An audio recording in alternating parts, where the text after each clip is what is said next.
What's going on, guys? It is back.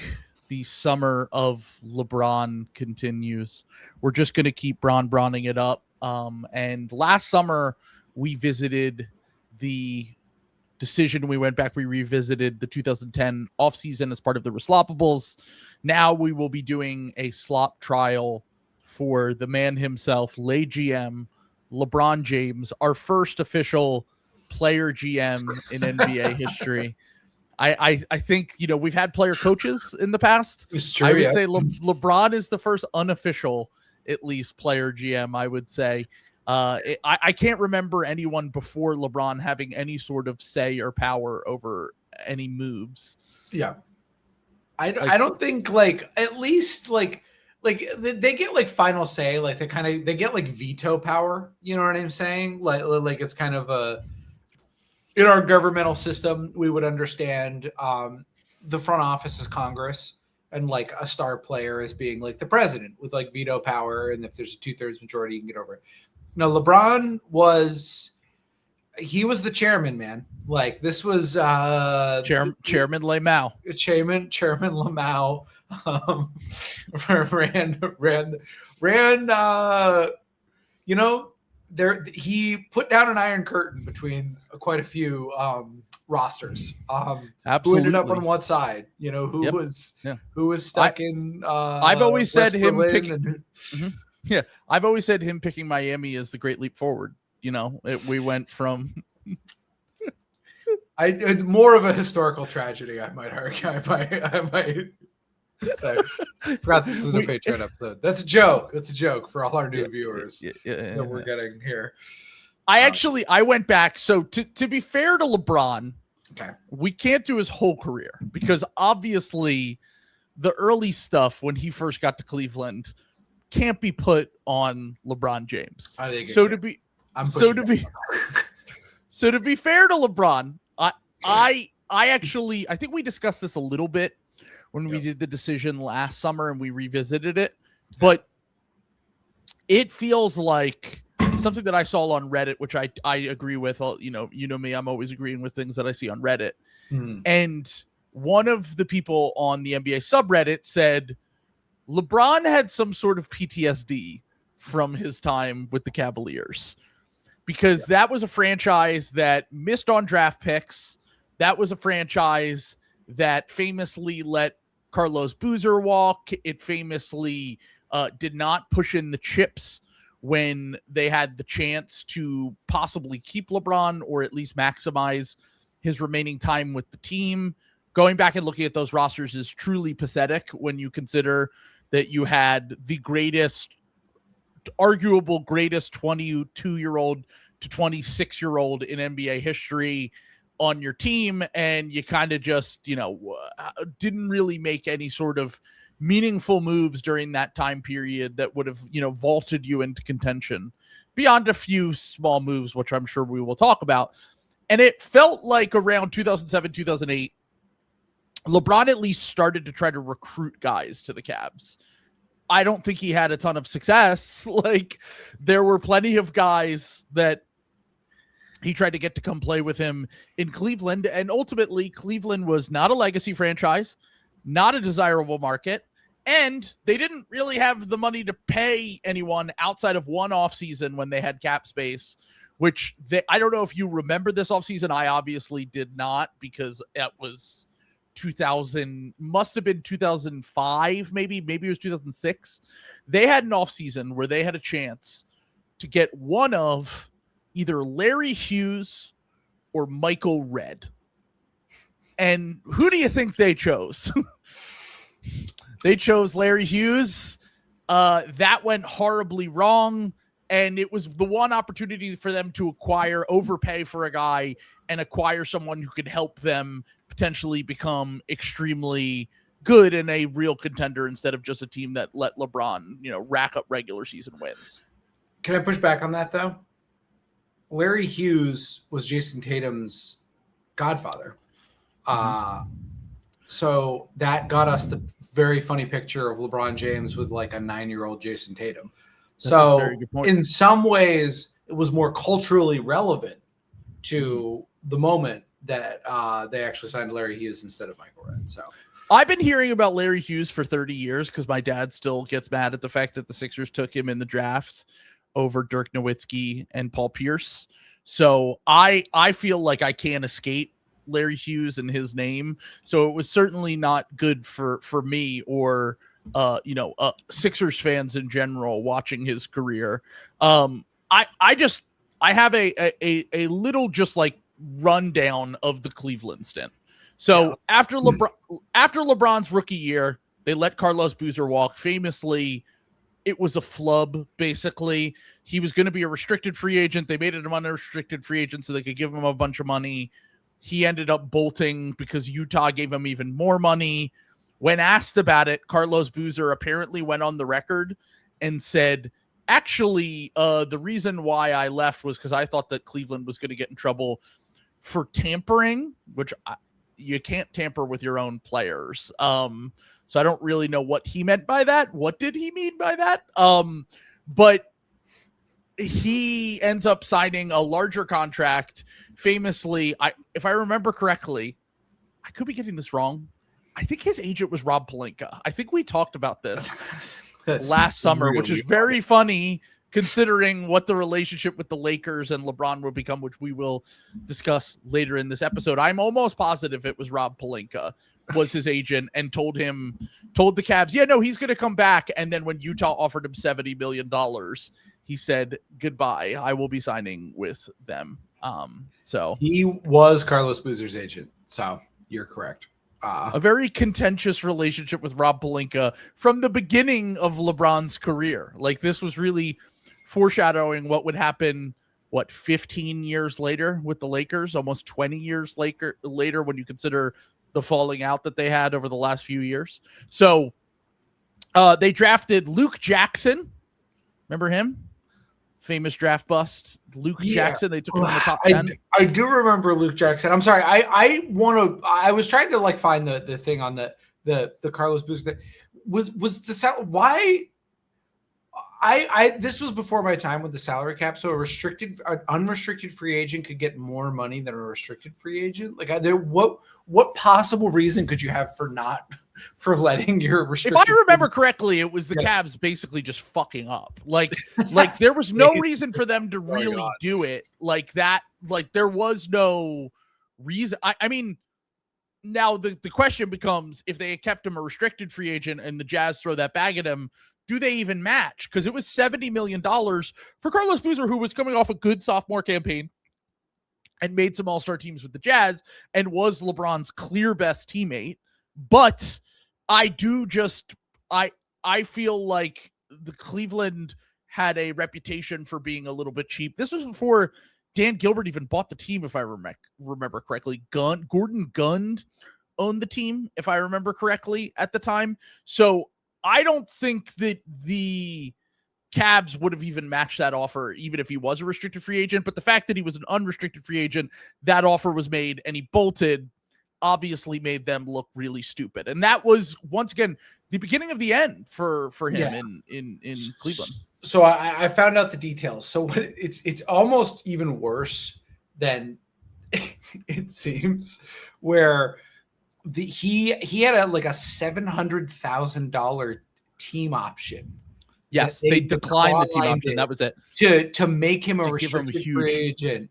Yeah. And then thinking he was going to immediately resign for the 6 years, 41 million or whatever it was. Which was a lot of money because he only played 2 years in the NBA. And keep in mind, the salary cap back then, that's a massive part of the salary cap relative to now. It's a ton of money. That's like almost a max or something. Yeah. It's something close to that. But basically Utah offered them more money and they weren't willing to match it. So it was, I mean, look, I do understand that the Cavs fucked up here, but that is like a crazy sleazy thing from our big dog, Rob Pelinka there. I mean, like, not that I ever want to like get in the habit of like defending, the salary cap, like machinations or anything like that. But I mean, like, you did have a signed contract that you basically lied to get out of. I was surprised they didn't fight that more. Like, the only reason that he got that close to, like, he got that quickly to free agency was because he was a second round pick too. Right. Keep that in mind. If he's not a second, which by the way, when I was 12, I didn't understand at all. I was like, why is Carlos Boozer a second round pick? Like, I watched him be one of the best players in college basketball, not understanding that a lot of the times guys like Carlos Boozer did not like convert over, like pan out. Like a lot of guys in his mold didn't. He just happened to be one of the few that did. Famously got what, once again, I know that the Boozers have been in the news a lot recently. Famously one of the most underrated bagmen of all time, I feel like, because we talked about him during the decision as well. He was the runner-up prize for the Chicago Bulls. They gave him that massive contract that was a terrible contract for them. But overall, making $70 million back then when you're 2004 was a massive, massive deal. Like that was one of the biggest contracts in the NBA. And so that was kind of the start of it. They drafted a few they drafted a few draft busts. I think the salary cap was like literally like $58 million. It was not a lot of money. It was like the size of an average max contract right now. And so it's like how much Trae Young makes in a year. Like it was very, very little back in 2004. It was even less. It was $43 million was the salary cap. That's crazy. It was $70 million. So that would be like somebody getting a $300 million deal right now. Like double the salary cap, essentially. Like, yeah. And back then you could also offer longer deals, 6-year deals, 7-year deals. They eventually got to the point where they got it down to 5 in the CBA negotiations. Yeah. But like even before this, you could do like 9-year deals. Scottie Pippen famously was on that scam contract because of that. Magic Johnson was on a 25-year contract in the 80s when he was still getting paid until the year 2000 by the Lakers. And to the point where he was like a part owner of the team by the end of it. So this is a trade that I completely forgot about.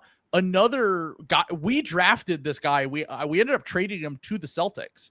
Do you remember Jerry Welsh? Oh, do I remember Jerry Welsh? God, that's a name I haven't heard in many moons. The Sixers drafted him, traded him to, I don't know if he traded him to the Celtics, but I think they traded him to the Warriors, and then he ended up on the Celtics. Yeah, if I remember. I remember him being on the Celtics. 100%. Yeah. No, well, this is why I'm bringing this up. They traded 2 unprotected first-round picks for him after this. Which that's crazy. I love old trades. The draft picks shit they were doing, like before they understood draft picks, like evaluations. There are a lot of those that come out throughout this, and it's crazy how much people used to just throw around draft picks back then versus now. And so they trade 2 because by the way, keep in mind, LeBron is already starting to be like, all right, what the fuck are we doing? Like a few years, like we've lost Carlos Boozer. We have no other good players on this team except for Zydrunas Ilgauskas. And then we just need to get someone do something. They do that. It's a panic move that blows up in their face. He doesn't turn into anything good. And then they're just taking swings. Like the one move that they do end up making during this time period that was actually pretty good was getting Mo Williams. Although Mo Williams was much better in the regular season than he was in the playoffs, which like there are many instances throughout this little run before LeBron really takes control where they're just trying to appease LeBron and keep him in Cleveland, but they're just making the wrong swing time after time. They traded for Washak. They traded for Ben Wallace. They got a few decent role players in there, famously Delonte West. We know that alleged story. Wally Zerbiak, who was way past his prime. They just kept trying on guys over and over and over again, and none of them really worked out. It's like Anderson Varejao was good for them. Yeah. The Zydrunas Ilgauskas was good until he was fully washed towards the end of LeBron's career, and Mo Williams, and then a bunch of draft misses, bad trades, and bad signings that they had during this time period. The most mind-blowing thing to me, in game 1 of the 2009 Eastern Conference Finals, this is towards the end of LeBron's tenure with the Cavs the first time. Do you want to guess what LeBron's stat line and percentage that he shot from the field in that game was? In a game they lost. A game they lost. His at rim stuff was always crazy. I'm gonna say he shot 84%, and He had 31, 11, and 12. Well, he did not shoot that high, but he did shoot 67% from the field, and he had 49, 6, and 8 in a loss to the Orlando Magic. And then, by the way, game 2, one of the more famous moments of his career, where he hits the game winner so they don't go down 0-2 at home to the Orlando Magic in that series. And in the first 4 games of that series, 49 points in a game 1 loss, 35 points in a game 2 win, 41 in a game 3 loss, 44 in a game 4 loss. He was having basically the best series of his entire career up until that point, and they were down 3-1. So that is just the kind of incompetency that LeBron was dealing with. And I think that this is why he was such a control freak with the moves that teams made in the future. Apparently that Magic contract went until 2009. It was a 25-year, $25 million contract. So that's the world that we were living in prior to the new CBA. So just towards the end, just to sum up the Cavs kind of tenure that he had there, LeBron basically claimed that he tried to recruit Joe Johnson, Michael Redd, and Chris Bosh to join him during his first stint in Cleveland. None of them had any interest. He also called Brendan Haywood when he was on the Dallas Mavericks, and this was the conversation. He asked him to take a pay cut apparently and to come play for the Cavs because they didn't have enough money to pay him. And he said, when I was in Dallas, LeBron was thinking about going to Miami at the time. Before he went to the Heat, he was recruiting guys to come to Cleveland. I got a text from that number that I don't know, and he says, it's LeBron. He says, what's up? This is King James. Awesome. It was a little weird. He called himself King James, but I kept going. He told me he was trying to get guys to come to the Cavs and apparently tried to get him to take a pay cut. And no one wanted to play in Cleveland. That was just the reality of that situation. Was those kind of teams had to draft well, had to keep their own guys, and Cleveland kept fucking it up over and over and over again. So LeBron gets to 2010, and this is basically because at this point, the last swing that the Cavs could have taken was the 2010 NBA trade deadline. The Cavs are once again insane in the regular season, but no one really believes it because they keep losing in the playoffs. They don't have enough talent. They're winning 60 games in the regular season. It just does not matter for them. So the long and short of this is they have a chance at the 2010 trade deadline to trade for Amari Stoudemire, who at the time was extremely good. Like, I mean, obviously it's 2010. Like, this is a few years before he falls off. He still would have been by a fucking mile LeBron's best teammate at that point in his career. For sure. And there is a trade that they try to do at the deadline where we're already a year past them trying to trade Amari Stoudemire for the 7th pick in the 2009 draft to draft Steph Curry. So they had already decided they were going to let Amari either walk in free agency or trade him at this deadline.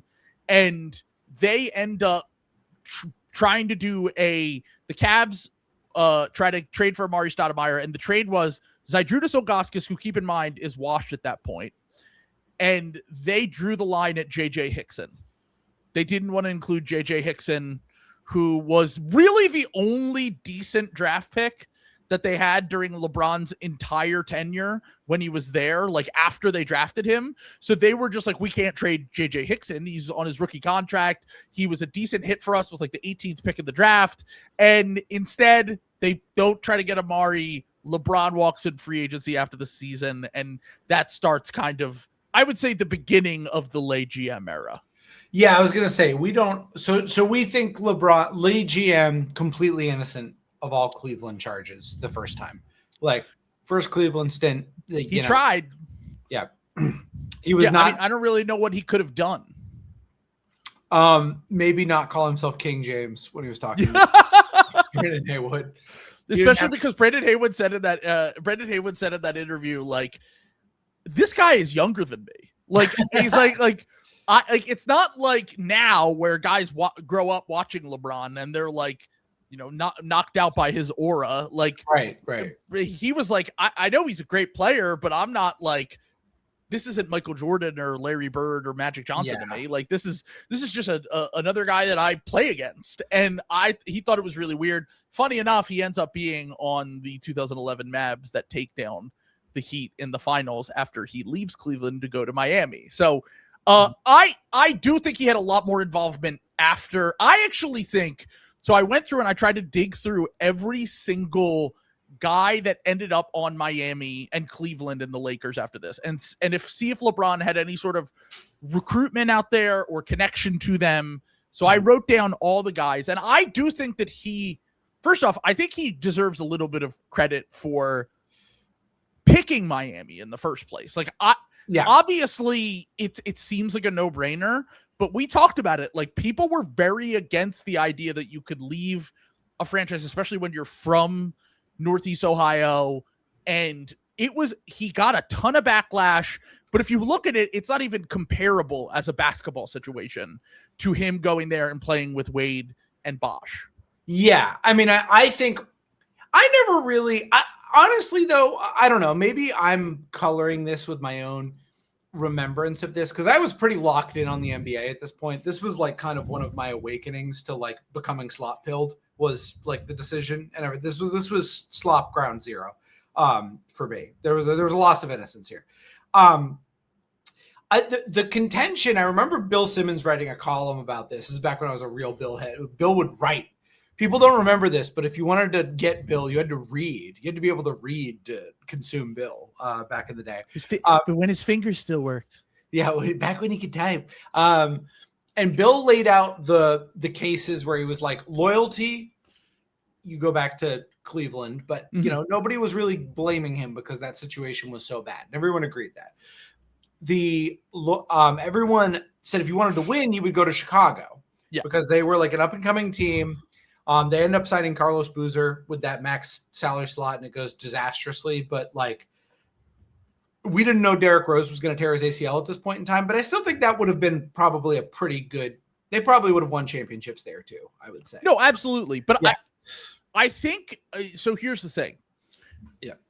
Wade had already won a championship, but we're 4 years removed from that at this point. Like, they won in 2006.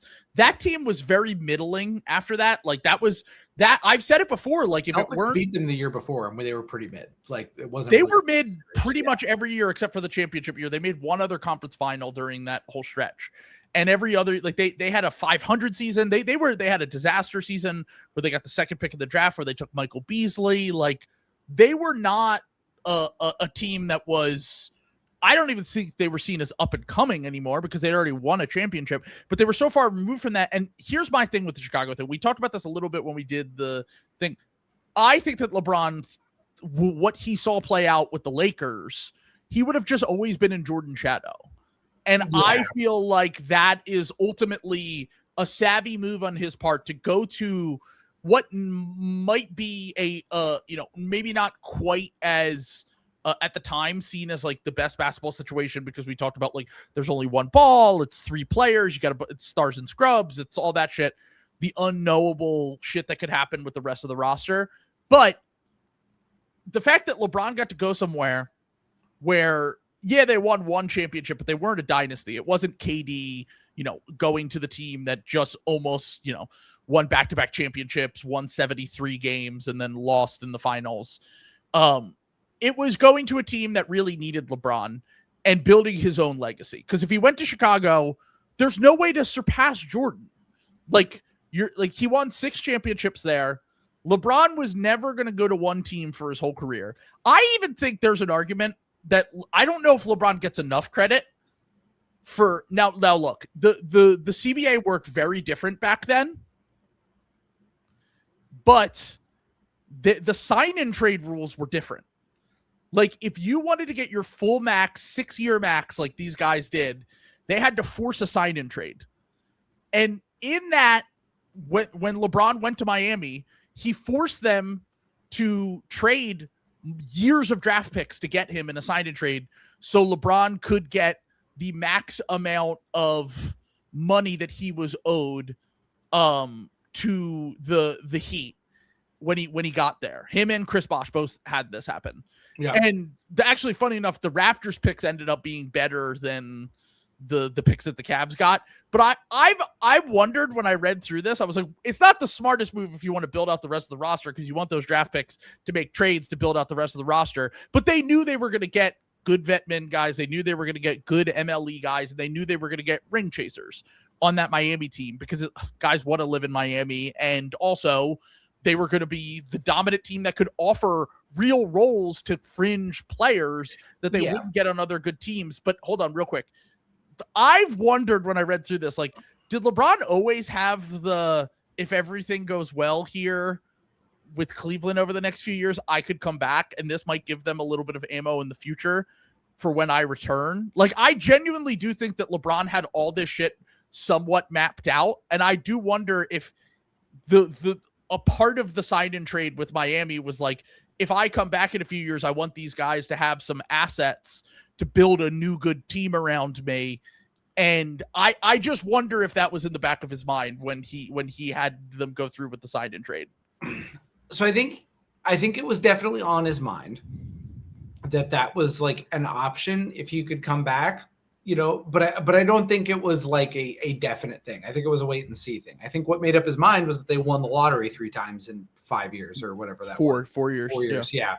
God, it was 3 times in 4. That's so crazy. And then they got a top 5 pick in the 2012 draft. Yeah. I mean, they had 2 top 5 picks in the 2011 draft, 1 top 5 pick in 2012, and then the first pick in 2013, 2014. So crazy. Everything broke perfectly for him to go back there.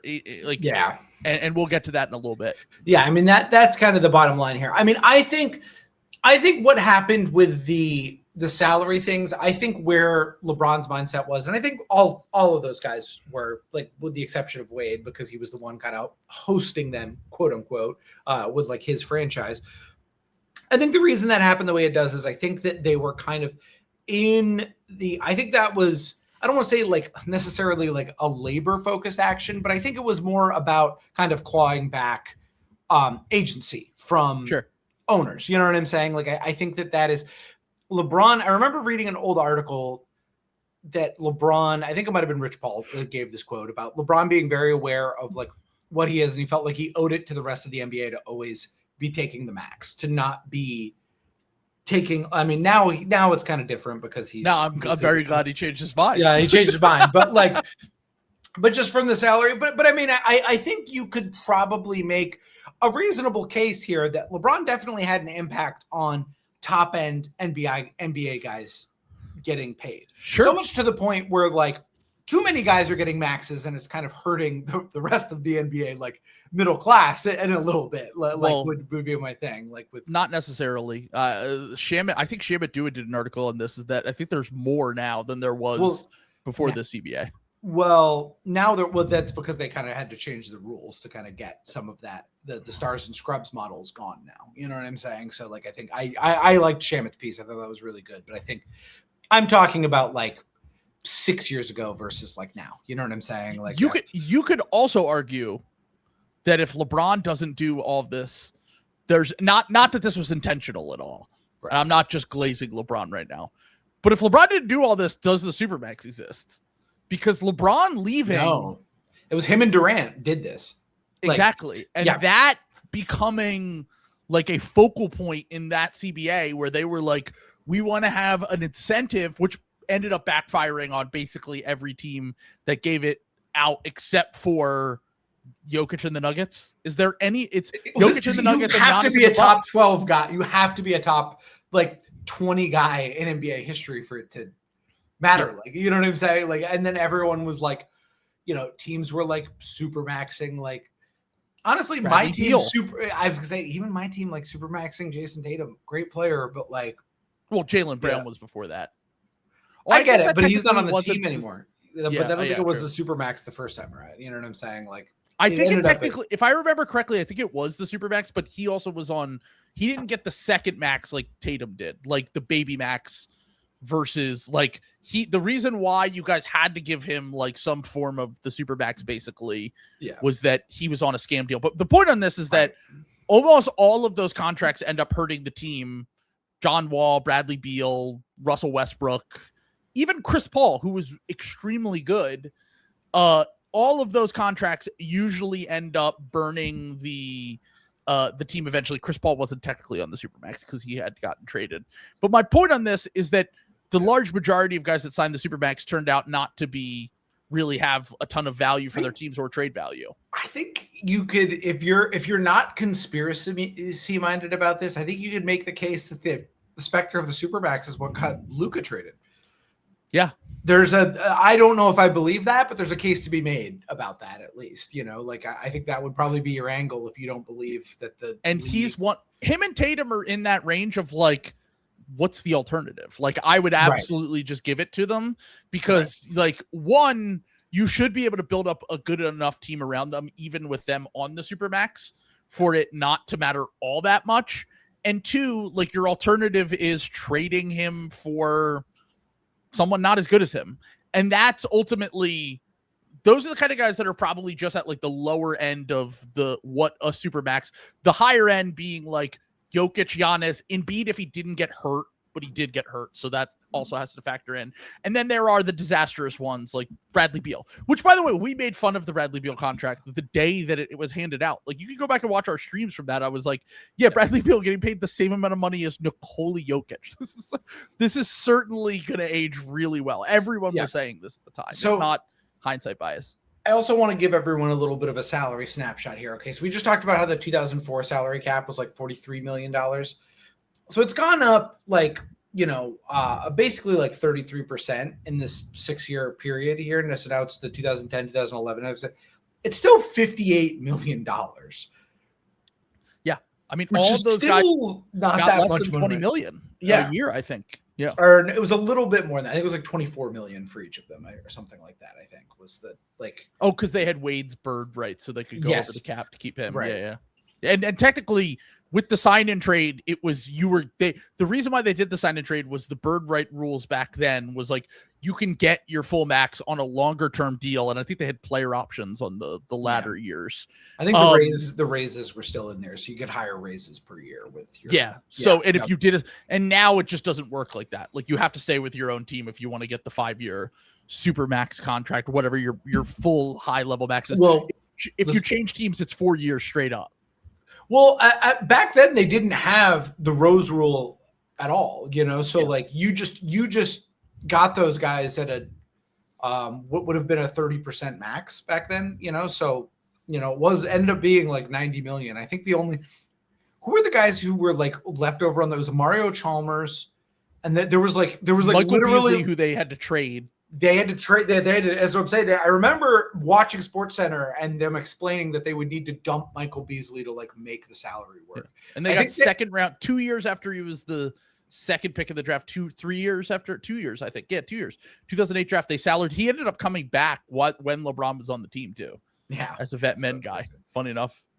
That's so. Yeah. Good. I mean, I think that it was definitely orchestrated because I think part of the reason everyone was so sour on it was because like everyone looked at the Bulls as the clear you want to win destination. The Knicks were available as the like. I mean, we just saw it. We just saw the Knicks win. Like what a title means to that city. The immortality. You know what I'm saying? Like the franchise. Everyone saw this as like not being serious about winning and just wanting to hang out with your friends and play on the beach. Turns out they were still pretty serious about winning, and it actually like worked out totally. 4 finals. Yeah. 4 finals in 4 years, 2 championships.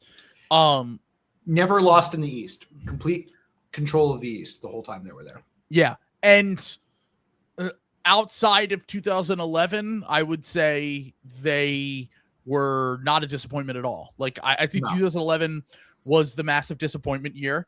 And by the time 2014 came around, LeBron had an exit plan. Like he knew that he could get out of there, and we'll talk about that in a little bit. But let's just go through some of the moves that LeBron recruited guys, okay, to Miami, because the recruiting during this time period is where he really ramped it up. Because 1, you have a much better team now.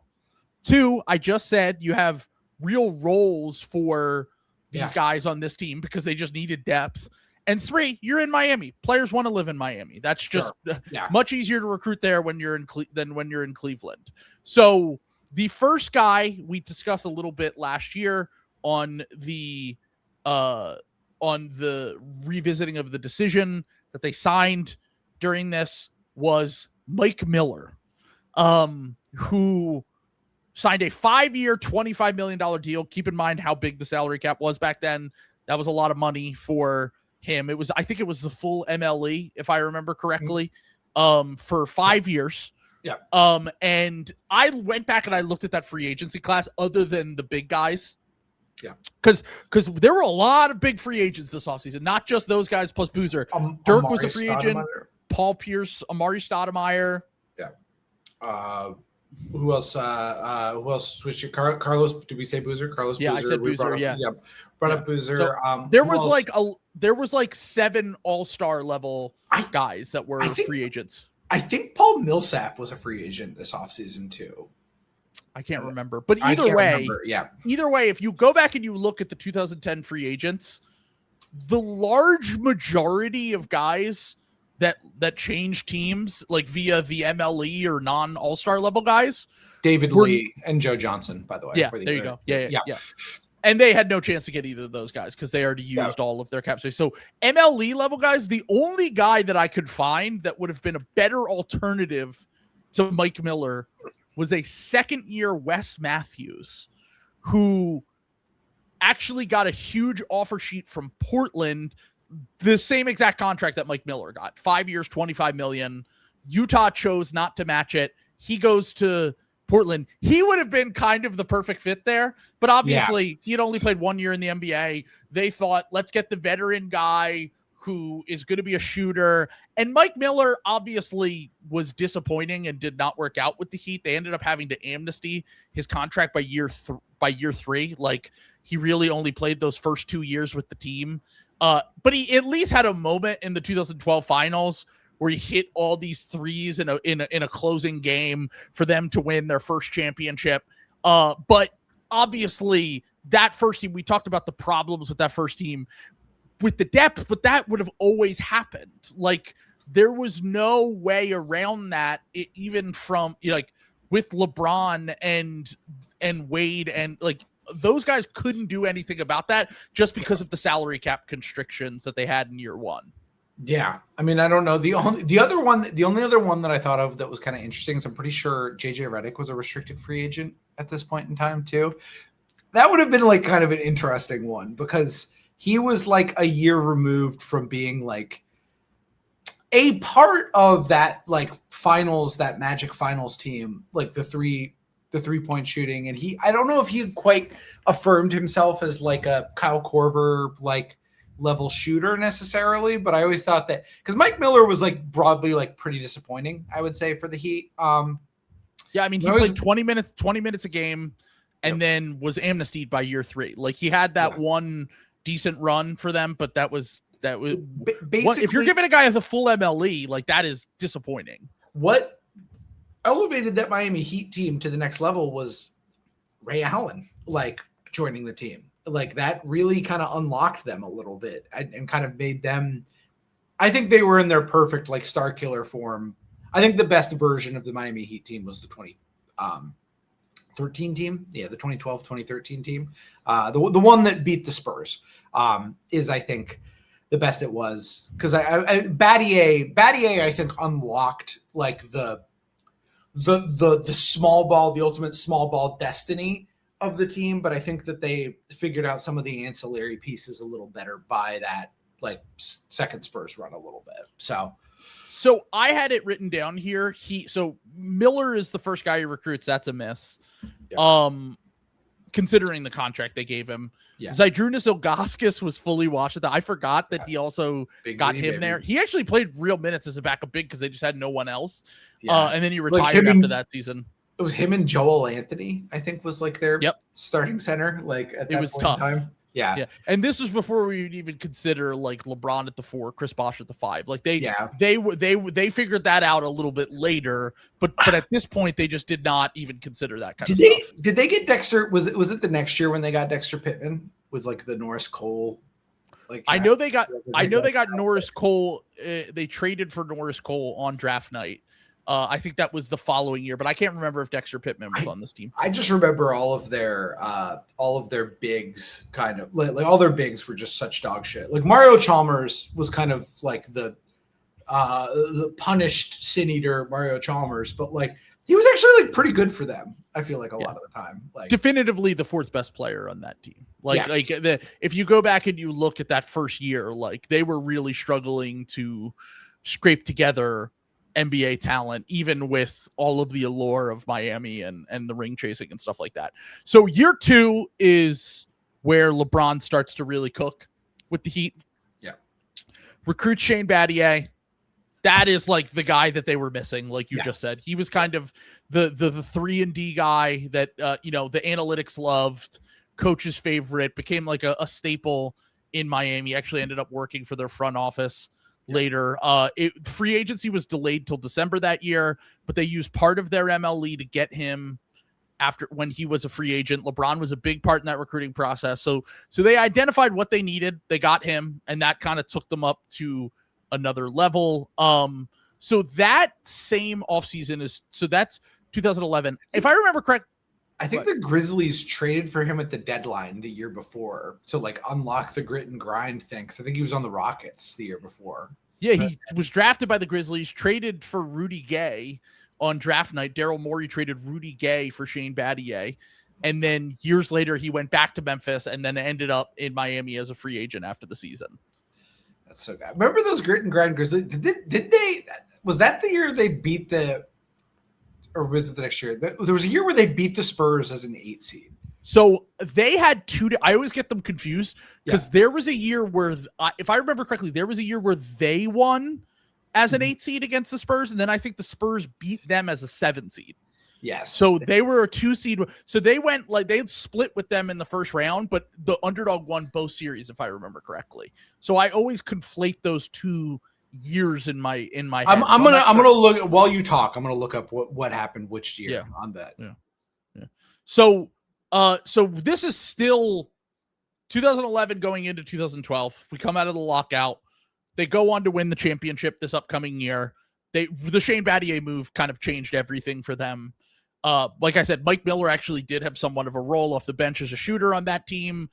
Mario Chalmers famously had a really big game in the finals. They got by. And then they get to, as you said, the next offseason where they add Ray Allen.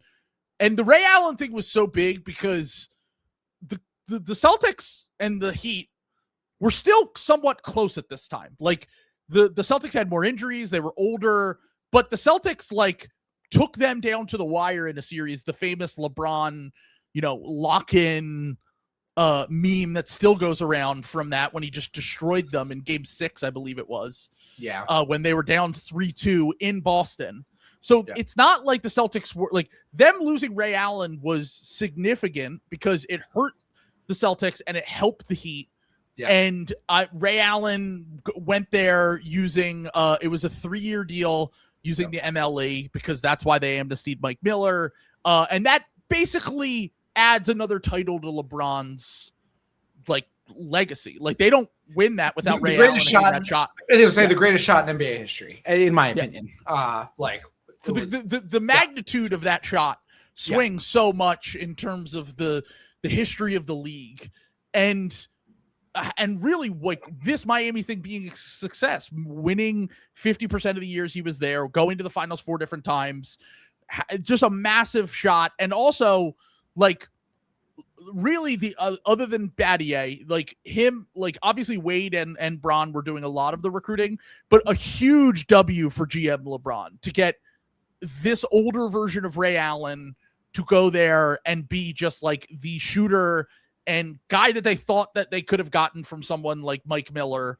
And he ends up putting them over the top. They win the championship. They go back to the finals the next year. Wade's body's falling apart. The teams is still they're getting older. They still don't have depth because it's just impossible when you're making a team like this to have depth. So the long and short of it is that they went 2 of 3 on the MLE signings. Shane Battier, huge hit. Ray Allen, huge hit. Mike Miller, bad because they had to amnesty him. Obviously did not live up to the contract, but still had some big moments for them. So overall, GM LeBron, recruiting-wise, I would say did pretty well with those margin moves. That they really did not have a ton of access to other shit when you went to Miami. Quick update on Spurs Grizzlies. So it was 2011. It was the Shane Battier team when they beat them in a 1-8 matchup. And that was, they won 4-2. It was 2013, and it was the conference finals when they won it. And the Spurs were a 2 seed, and the Grizzlies were a 5 seed. And there they you beat go. them and they beat them that year. Okay, I messed that up in my head. But yeah, no, I do remember that they had multiple like underdog versus top seed where it was the really close matchups. But the Birdman thing, I'm not giving LeBron any credit for Chris Anderson. I looked it up. They had no connection. They got him off waivers from the Nuggets. Yep. That's not a LeBron. That's not a lay GM move. The lay GM move, that's Pat Riley. That's the Heat front office. The lay GM moves are, it was documented that he recruited these guys. And Ray Allen was 100% LeBron and Wade. Yeah, but LeBron. He posted a photo on Facebook with Ray Allen photoshopped in a Heat jersey and said, "Doesn't this look nice?" It's so funny. So funny. 2012 was a very different time. Yeah, you could just do shit like that. Yeah. Yeah, it was 2012. Yeah. And so he was, and by the way, very, very big for this team because they didn't have any other things to do. Like they had to hit on these signings. They win 2 championships in 4 years. The vet minimum signings that LeBron was involved in with the Heat, not as many as I remember. Like I always, there was this idea because the MLE guys probably could have made a little bit more that went there, like the guys I just laid out, Shane Battier and Ray Allen. There was not that many vet min guys that went there and signed and made a difference. And LeBron was only on record recruiting one of them.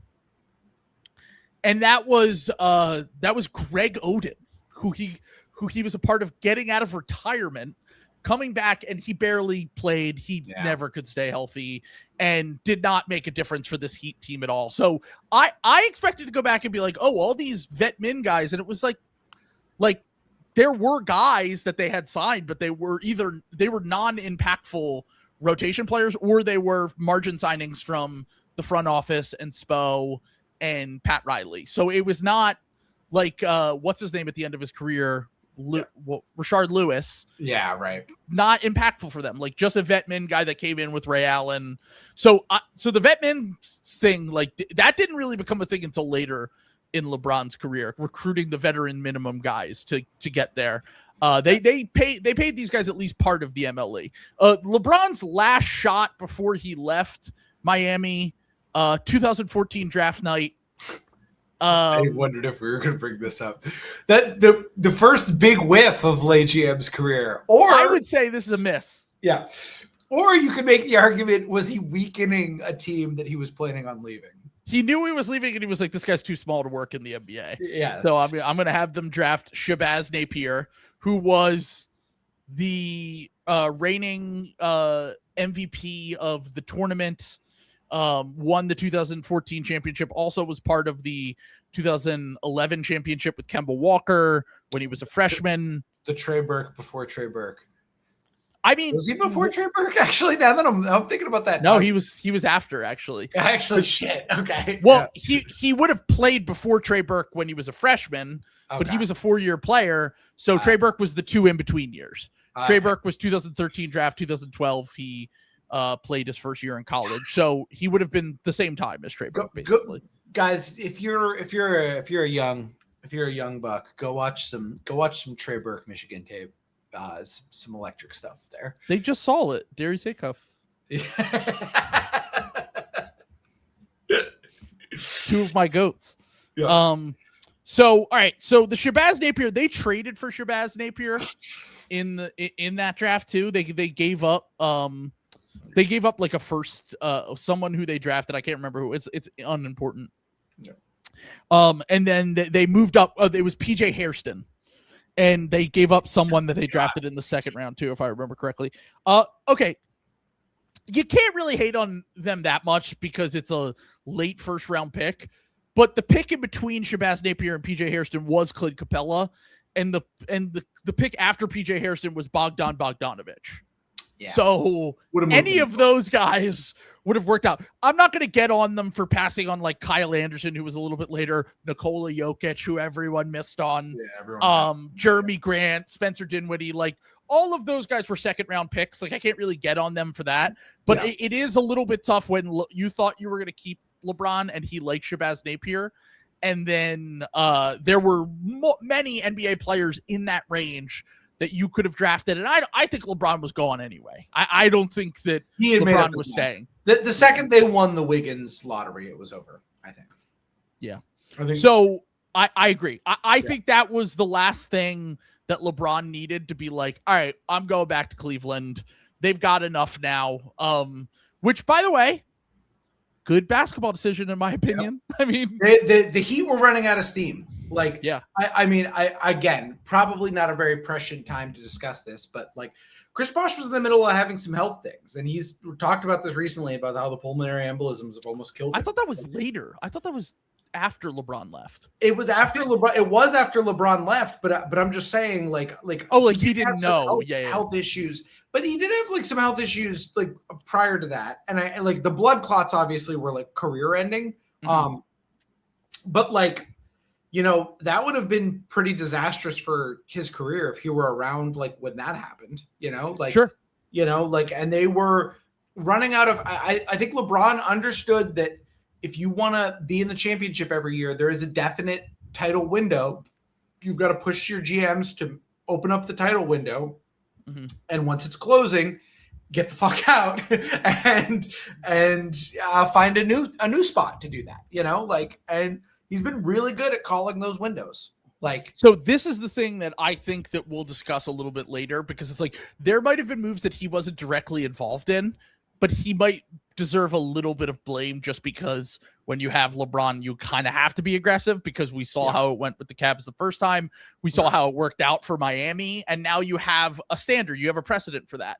Right. And so LeBron goes back in 2014, leaves the Heat for the Cavs, who at the time had Kyrie Irving, Tristan Thompson, and the number 1 pick in the draft. This also was the start of LeBron realizing his own power and leverage and signing 1+1 deals. Yeah. Where he was like, I'm not signing the long-term deals anymore. I'm going to basically apply pressure to the front office at all times so that they don't feel like they can take me for granted, because I am someone that is, you know, needs to be, you know, appreciated. And also I need to have my team pushing the chips as much as possible, basically every single year on the team. So, they trade the number 1 pick in the draft for Kevin Love, along with,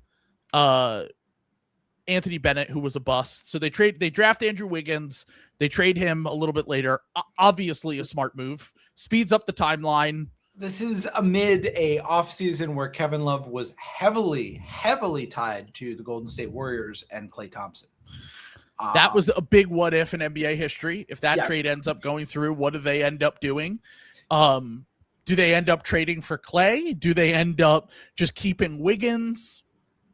How does Wiggins' career look if he gets to go play with LeBron and Kyrie instead of having to go be the man in Minnesota? Like, does he end up having a much better career from the jump, as opposed to having to kind of figure it out later with the Golden State Warriors, is a real question I think you can ask. There's a lot of different kind of fragmentations here from this conversation, but that was the first move and the most LeBron-based move, right? Keep in mind how people talked about Andrew Wiggins at this time. He was getting Tracy McGrady comps. He was called the Maple Jordan? Yeah, okay. Yeah. I was gonna say Maple Mamba was later. That was RJ Barrett, which literally makes zero fucking sense as a nickname. Like, at least with Wiggins, he was really athletic and pretty decent college player, even if an underwhelming one. And like, you were like the upside, because we always tied athleticism to upside back then. The RJ Barrett one is so fucking funny, because I'm like, he plays literally nothing like Kobe Bryant. Where's the Maple Mamba come from? Just people just wanted to do what they wanted to do. I mean, the one that did make sense to me, I did see the Hakeem Embiid stuff, and that was why I was very much Embiid that draft. I have the receipts on that I was very much an Embiid guy that draft. So And I was really gonna say that was obviously a much closer comp than Andrew Wiggins, Michael Jordan. He just turned out to be a nice player, but Embiid, whenever young Embiid, go watch some Embiid. There's not a lot of it, but go watch some Embiid Kansas State. And the way he was moving, it was like, oh my God. Like even after he sat out 2 years, watch his rookie season. Like it's crazy that he became the level of player that he is when you consider the injury. I was going to say how his baseline talent was like ungodly considering how much injuries like cut into his career and what a successful career he still had. Like, yeah, I mean, there is an argument to be made if he didn't have those injuries that he could have been on a top 5 to top 10 all-time player. For sure. I don't think there's any. He still won an MVP, which is like in a very competitive fucking MVP. Finished top 2 in MVP 3 straight years. Like that is pretty crazy when you consider all of the injuries that happened to him. But we also talked about that was the other what if we discussed with this 2014 draft. If LeBron stays and the Kevin Love thing is off the table, do they just draft Embiid? And are they just too worried about the injury stuff because he's already injured? He wasn't going to play. And once again, they got LeBron back. They're not making the same mistake they made the first time, which is basically just being like, wait. Oh no, we lost LeBron. So at this point, do you think they had the dialogues beforehand? Because it wasn't like it was a draft night trade. Like they held on to him for a while. They signed him to his rookie contract. Yeah. Like they had to know. I think once they knew they were getting, like, they apparently didn't know they were going to get LeBron until after the draft. So I think that they found out days after the draft they were getting LeBron, and then they said, all right, how do we speed this thing up? Do we sign Wiggins to the contract and then trade him? Which I think it did make it easier for salary matching. It did make it easier for salary matching. But I'm just saying, like, I don't think there was ever a scenario where they were going to draft Embiid. Like, I think Wiggins was always their guy. That's just like an alternate reality. I see. And even then, like, Embiid missed his first 2 seasons. So like, would you ever risk that with LeBron? I don't think you would have. Even with Embiid's ridiculous upside. So the David Black Cavs, let me see how many I can get. Do you have the roster up? This is before they made moves. So this is the team that he goes back to before they made, like I'm saying, like, the only players on the team were the guys I named earlier, plus the Kevin Love trade. I was going to say, so it's like Anderson Varejao.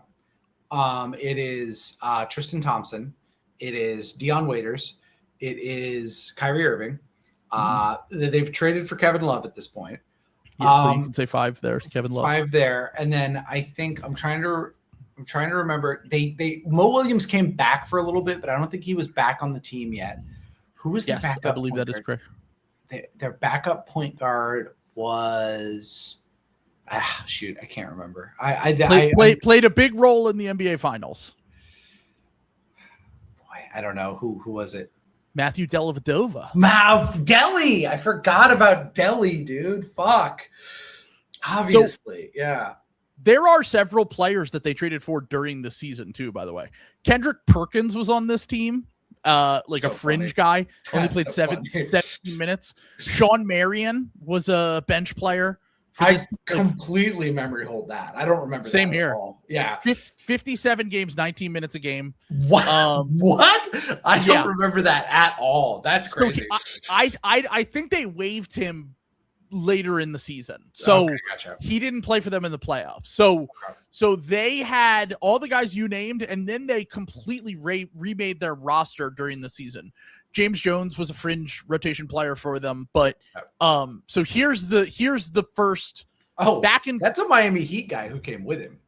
Yeah, he was a bench player, like a fringe bench player in Miami. So he got James Jones.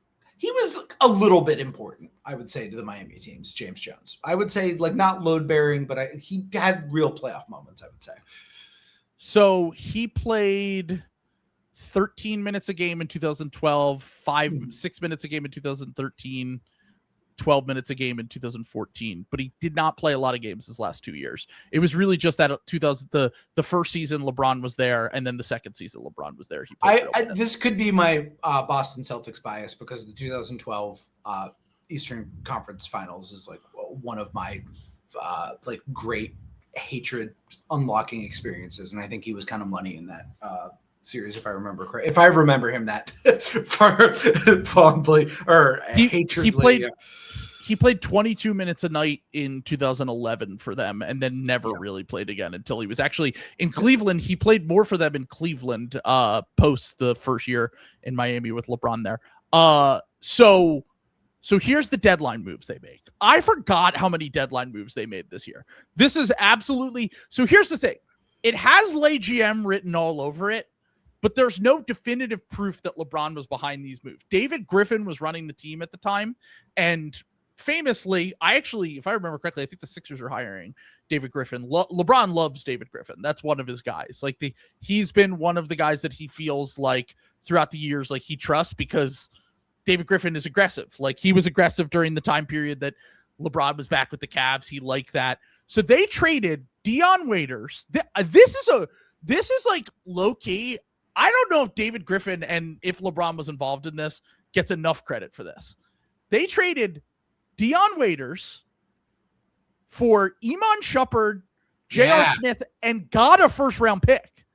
So that's a crazy move. That they... So OKC sent the pick. The Knicks basically just salary dumped J.R. Smith to them, who, by the way, was seen as a throw-in in this trade. Iman Shumpert was like the guy they were going after in this trade. And then... He was important. He was a good player for them. Just like, but I'm telling you, go back and read the articles. Go read shit. He's not a winner. He's like, apparently when this trade happened and LeBron found out they got J.R. Smith, he was like, I'm going to take him under my wing. Like we're going to make J.R. Smith into like a winning player, basically. Really athletic, could shoot, like whatever, but was just seen kind of as like an empty stats guy. Yeah. And LeBron was like really excited about the fact that he was involved in the trade.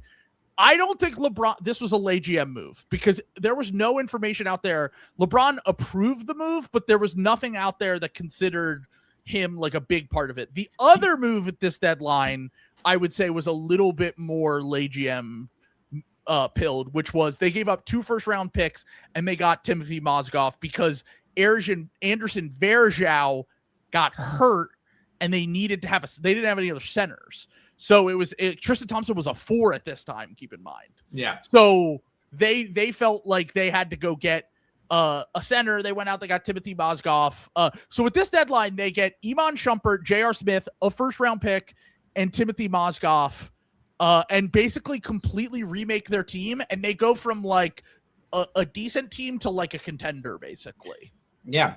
If Kelly Olynyk doesn't pull Kevin Love's arm out of his socket at the end of their 2-7 sweep there that first year. I mean, Kyrie also probably still gets hurt with his knee thing, so like maybe they weren't. But that wasn't until the finals that Kyrie got hurt. That was game 1 or 2 of the finals. Yeah. And like this was not the Warriors were not a world destroying force yet. They were like very good. Yeah, there was Chuck was still on TNT saying you can't win it with a jump shooting team. That was like a very common idea back then. The Warriors were not respected the way that they were now. And I think they were still starting David Lee in the finals? I feel like they were like at that point. Maybe it was I think you're right. I think they were starting David Lee, but I think that Draymond was an incredibly important part of their team, and Bogut also was on that team. So, who, by the way, the Cavs, I memory hold this too. The Cavs with LeBron signed Andrew Bogut at one point. Like there were so many. There are a lot of wash vets that we will get to that LeBron ends up acquiring over the years, but almost all of them on veteran minimum flyer type deals. Can I say what I think was the best GM move of this first year, though? It would be the second year. No, first year. I want to talk about David Blatt? Yes. No, that was second year. No, that was second year? Oh. Just 2015, 2016. David Blatt coached the finals team? I'm almost sure. No, I think you're right, actually. Yeah. I don't even think about that. Yeah, I don't even for some reason I think of him as like being gone by like the All-Star break. Yeah, we made the joke that he looks like a cartoon drawing of a fired coach. Like you don't think about that guy ever coaching in the NBA Finals, but he did. And the next year, keep in mind, so year one, he goes back. They make some good moves, and he at least approves them. He's part of them. Right. But they get all these injuries. Kevin Love gets hurt in the playoffs. Kyrie. LeBron, Delly, Mozgov, Tristan Thompson, J.R. Smith, the ragtag group of individuals on the Cleveland Cavaliers push them to 6. Like, that was not a sweep finals. Like, they hung with the Warriors in most of that series. Like, I think the Warriors blew them out twice, if I remember correctly. But otherwise, like the Cavs were hanging with them, and LeBron had some truly iconic games in that series. And really, even though Steph is, unanimous MVP the following season, I still felt like everyone felt like coming out of these 2 years, especially after 2016, that LeBron was still the best player in the world. But we're not here to judge him based on his accolades as a player. We know LeBron is arguably the GOAT, in my opinion. Definitely the GOAT. I've never said anything else. So the next year, they have this weird vibes here. Do you not remember this? Kevin Love he's like subtweeting Kevin Love. Yes. There's no call you. I want to call him in, not call him out or something like that. That was like the peak of like, can LeBron do it on his own? Like, that was the other 2010 to 2011 was definitely the nadir of LeBron's career, not in terms of playing, but just in terms of like public opinion. I think this was by far the next most dangerous it ever got for him.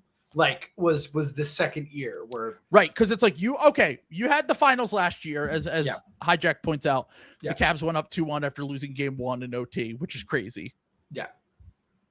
But the point that I'm making here is that LeBron is like, all right, you won 2 finals, but that was a super team, right? Like, like you've proven yourself and you had those finals, but like once again, we're talking GOAT trajectory here is what we projected for you. And it's looking like you could go off the rails a little bit. And what happens? They fire David Blatt. If I remember correctly, this also might have been the J.R. Smith throws the soup at the coach year. I think they just had really weird vibes this year. They definitely did. Yeah. But then they fired David Blatt. They hired Ty Lue, and they ran through the East again, didn't they? I'm pretty sure. I think they lost like 2 games, maybe. The following year, they lost 1 game, if I remember correctly, before they made the finals. But then they had to go up against KD and the Warriors. This was one of the years they like annihilated Toronto. Yes. They beat the Celtics. I think this was the year Isaiah Thomas got no, because they traded for Kyrie because Kyrie. No, I have that all written down. Okay, so that's later. It's not this. Yeah, but I'm saying like, but there was one. Was this the last Isaiah Thomas year? Because before the Kyrie trade, no, there's 2 more Kyrie years. So you have this year. So this year they win the finals. They're down 3-1. They come back. Kyrie hits the shot in game 7. Everyone's happy. Whatever. The next year they get destroyed by the Warriors in the finals, and Kyrie leaves after that year, which we will get to in a little bit. So just hold on to that thought real quick. I don't think so. I think Kyrie left in 2017. Are you sure it was 2018? I just said that's what I'm saying. They won in 2016. They lost in the finals in 2017, and then Kyrie left. Okay, so we're doing the year they won right now. This is the year they won. Okay, so this is 2015, 2016. We're going in, that year when they fire Ty Lue, whatever. They had one. They actually had 2 significant moves during this season too. That LeBron was apparently behind one, was not behind the other. So do you remember the 2 significant moves? They had one a free agent signing and one a trade. Free agent signing for this year. So it's obviously to get was Did they sign Richard Jefferson? Was that? So they signed Richard Jefferson as a vet min. LeBron convinced him not to go back to the Mavericks because he was on the Mavericks. Yep. Convinced Richard Jefferson to come to the Cavs, played a key bench role on this team, and then they traded for Channing Frye at the deadline. Yeah. And Anderson Varejao was in the trade, which also this was not the soup year. The soup year was 2 years later. That was LeBron's last year with the Cavs, 2018. Yeah. So so apparently they traded a first with Anderson Varejao for Channing Frye. LeBron did not like this move because he loved Anderson Varejao. He didn't want them to do it. Richard Jefferson apparently had to talk him into it. He talked him into it, said, you're going to love Channing Frye. He ended up being a rotation player for them that year as well. And as people have pointed out in the comments, they beat Toronto in 6 in the ECF this year. It was not a complete annihilation. 2017 was the one where they lost one single game to the Celtics on the Avery Bradley buzzer beater. So and they handled the East, but it was not like complete destruction like it was in 2017. And Isaiah Thomas was like cooked already. This was like Isaiah Thomas because the Celtics were coming off the Wizards. This was the punk rock Celtics coming off that Wizard series, and Isaiah Thomas like played through like his sister dying and like his shit was all fucked up, and they immediately shipped his ass out. So they also won like 60 games that year, right? Wasn't that like some like crazy weren't they? Or am I getting my years confused? Didn't they win like a ton of regular season games that year? Well, because 2016 was the year the Hawks were the 1 seed, right? That's was that 2015? Okay, that was 2015. Yeah. Okay, yeah. And they got swept by the Cavs. Yeah, Delly hurt Al Horford. That's right. Okay. So what was their path in 2016? I want to look at their path real quick. Well, we just said the Raptors. We just said the Celtics. I don't remember who they played in the first round. Did they play the Celtics in 2016? Because I was saying what Chad is saying. Okay. We're talking. You're just. It's 2016. I'm still talking about the title year. That's what I'm saying. I don't think the Celtics played the Cavs in the title year. Maybe I'm wrong, but I'll look it up. I'll see. Oh, you're right. I'm sorry. That was 2017. Yes. All right. This is bad podcasting. Let's just move on. I have to remember some guys. Detroit Sweep, Tobias Harris, Andre Drummond. That's okay. Okay. Yeah, that's the team that I was missing. That was, I had to know what the fuck was going on there. Just bring up their basketball reference page so that you have That's what I'm doing. That's what I'm doing. I'm doing it right now. Yeah. So, that I was going to say the confusing they were 30-11 when they fired Ty Lue, by the way. When they hired Ty Lue? When they fired. Oh, wait. Did I misread that? Hold on. I want to make sure. They fired David Blatt. And I think you're right. Once again, the vibes were just really weird, even though they were really good. We talked about it when Adrian Griffin got fired and they hired Doc Rivers. Yeah. It had like never happened other than that year. I think they technically had a worse record with David Blatt that year, or with Ty Lue that year, because David Blatt was 30-11, Ty Lue was 27-14, which is very also funny. They go down 3-1 in the finals, and it's just like, well, I guess the Warriors have figured it out, and it is inevitable that they're going to win. They won 73 regular season games, and then LeBron just has like a few games where it's just absolutely insane. Kyrie hits the shot. J.R. Smith played a huge part in hitting some big shots in that run. And this was, we talk about, like you just said, the Ray Allen team was the best version of the Heat. This was the best version of the Cavs. Arguably, sure. 2017 might have been even better than 2016 because they had a little bit more time under their belt playing a full year of Ty Lue as coach. But KD went to the Warriors, and it was just like they had no fucking chance, basically, at this point. Something else we kind of need to talk about at some point is that the worst conference finalist of all time, that Toronto 2016 Toronto team. That's a horrific team. 2021 Atlanta Hawks are pretty bad. They're pretty bad, but listen to this, okay? Okay, hold on. Yeah. You could read it. I'm telling you, the 2021 Hawks are worse. There's like, I guess Norm Powell's on this team, but there's like Terrence Ross, Louis Scola is a massive part of this team. Valanciunas was their starting center. Jason Thompson was on this team. DeMar Lowry. Yeah, DeMar. Well, I would say, Lowry and DeRozan are obviously the guys there, but like Anthony Bennett was technically on this team after like year two. Anthony Bennett like immediately watching out after the Wolves. Caboclo, this was Bruno Caboclo's rookie year. James Johnson was like a massive part of this. Corey Joseph, like Bebe Nogueira, like this was a Bismack right. Was there. Yeah. 2021 Atlanta Hawks, Trae Young. It was like Trae Young, Kevin Huerter, who went Satan mode during the Sixer series for 2 games, but was legitimately not very good outside of those 2 games. Yeah. Bogdan Bogdanovic was a key part of that team. Clint Capella was pretty good. I would say Clint Capella was probably their second best player, even though he had 2 games where Joel Embiid just absolutely destroyed him. And then they were playing by the end of the conference finals. They were playing like Cam Reddish was playing big minutes for them. John Collins was actually, you know what? Atlanta might have been better. Yeah. I was gonna say, I was looking at that Toronto because I was like, what was this Toronto team? And there's like, like Norm Powell wasn't Norm. This was rookie Norm Powell.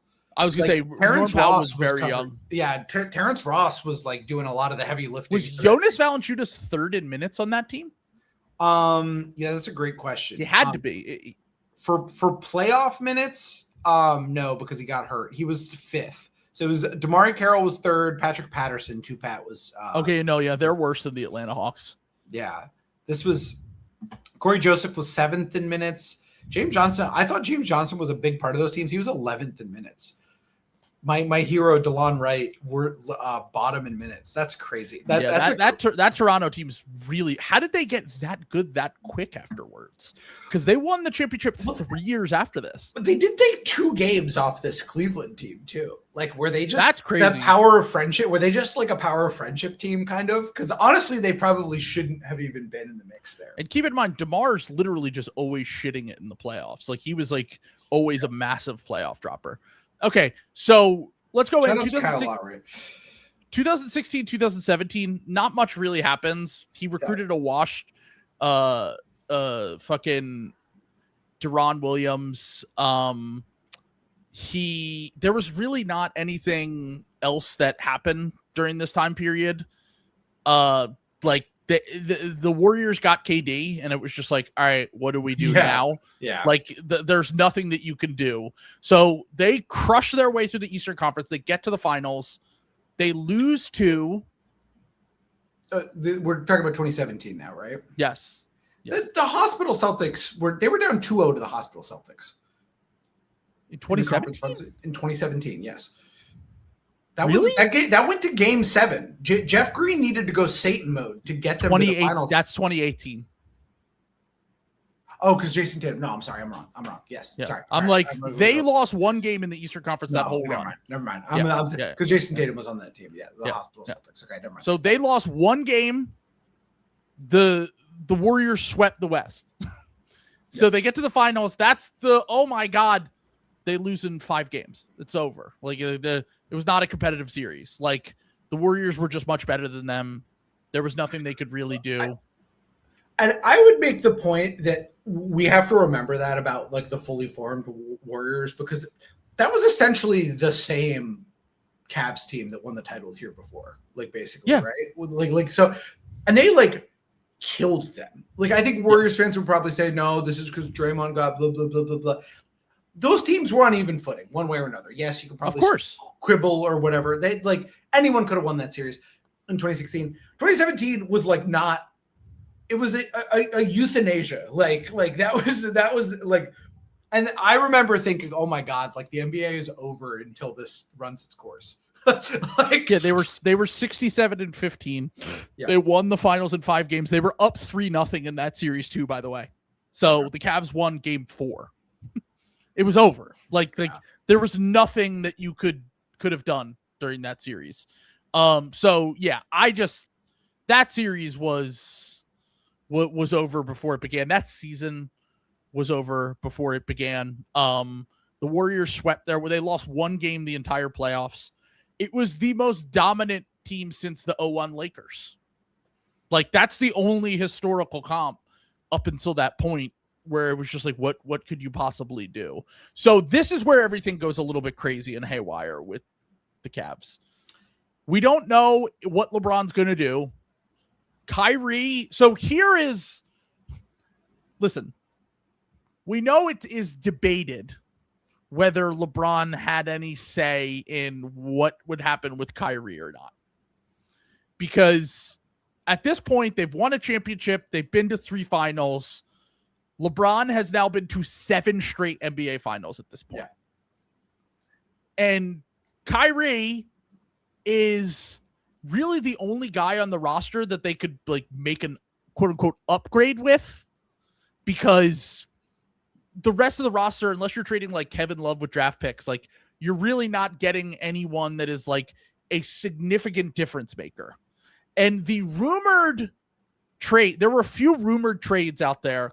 LeBron denies it to this day. Lay GM will say this did not happen. But he may or may not have tried to trade Kyrie for one of Paul George or Chris Paul. Paul George wanted to get traded. We thought he was going to end up on the Lakers. Funny enough, he ended up on the Clippers a few years later. Chris Paul was available this summer as well. He ended up on the Rockets. Apparently, this pissed off Kyrie. He heard about it and he wanted to trade. LeBron claims that he did want to trade for Damian Lillard, but that was only after Kyrie requested a trade. And they said, go get Damian Lillard, which was not realistic. The Kyrie Isaiah Thomas trade happens.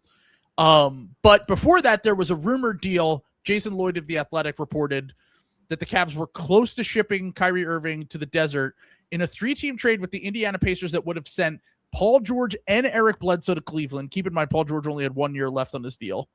As part of the framework, Channing Frye would have ended up in Phoenix with Kyrie, while the Pacers would have gotten the 4th pick in the draft that turned into Josh Jackson, as well as Jared Dudley and Iman Shumpert.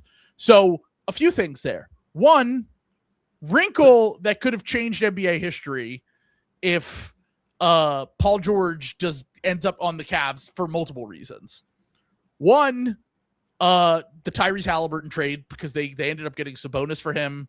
They traded him years later for Halliburton. Does that ever happen? Two, the Shai Gilgeous-Alexander trade. Pretty big turning point in NBA history, I would say. Yeah. Does that trade ever happen? Because he doesn't go to OKC. He signs the extension with OKC. Does he also leave Cleveland when LeBron leaves Cleveland? Like, there are a lot of question marks around Paul George there. But I will say, if they got Eric Bledsoe, I know Eric Bledsoe has his flaws, but if they got Eric Bledsoe and Paul George to go with Kevin Love and LeBron James on that 2018, that team would have been more competitive. Like, certainly would have been much more competitive. 2018 was more competitive than 2017. Like that was you've obviously got the J.R. Smith game and everything like that, but like that was the game where if they had won that, it was like, man, maybe they have a chance. But then it was just after that it was pretty over. Yeah. But I'm saying I think it was gonna they would have at the bare minimum like been in the mix. Smart move by Demon Pritchard, man. Like, to hang on. He ended up getting Oladipo too as like part of that. Yeah, made an all-star game and all NBA with them. He got 2 all-stars for Paul George, and Presti. Like, it's so funny that triggered a bunch of win-win trades, but then the trade that Cleveland and Boston ended up doing to each other was just both franchises looking into each other's eyes and both committing seppuku in front of each other. That trade is crazy to look back on, because not only the Isaiah Thomas injury factor and the fact that it didn't throw off the trade in they were just like, here's an extra 2nd round pick. Like, I mean, Cleveland should have made more of a stink about that. Like, it would have absolutely fucked us, but like it fucked us anyway. Like, yeah, like they should have made more of an issue of that. So yeah. So it was Jay Crowder. What was Ante Zizic? Ante Zizic, who played like I think like not that many games. Yeah, Jay Crowder, Ante Zizic. And then I think the Colin Sexton pick was the other one, which the Nets would have been the SGA pick. Yeah. So this is where the Cavs said, all right, we're not going to beat the Warriors. Yeah. We're not beating the Warriors. We'll do this, but like we're not trading the Colin Sexton, the pick that became Colin Sexton, which by the way, SGA was on the board, Mikal Bridges was on the board, Michael Porter Jr. was on the board. Colin Sexton, that pick could have been much better for the Cavs than it ended up being in the 2018 draft that they got via the Nets, as you pointed out, who they had just used to draft Jaylen Brown and Jason Tatum in the previous 2 years. Yeah, this was the last bit of the Nets trade. This closed the books on the Nets deal.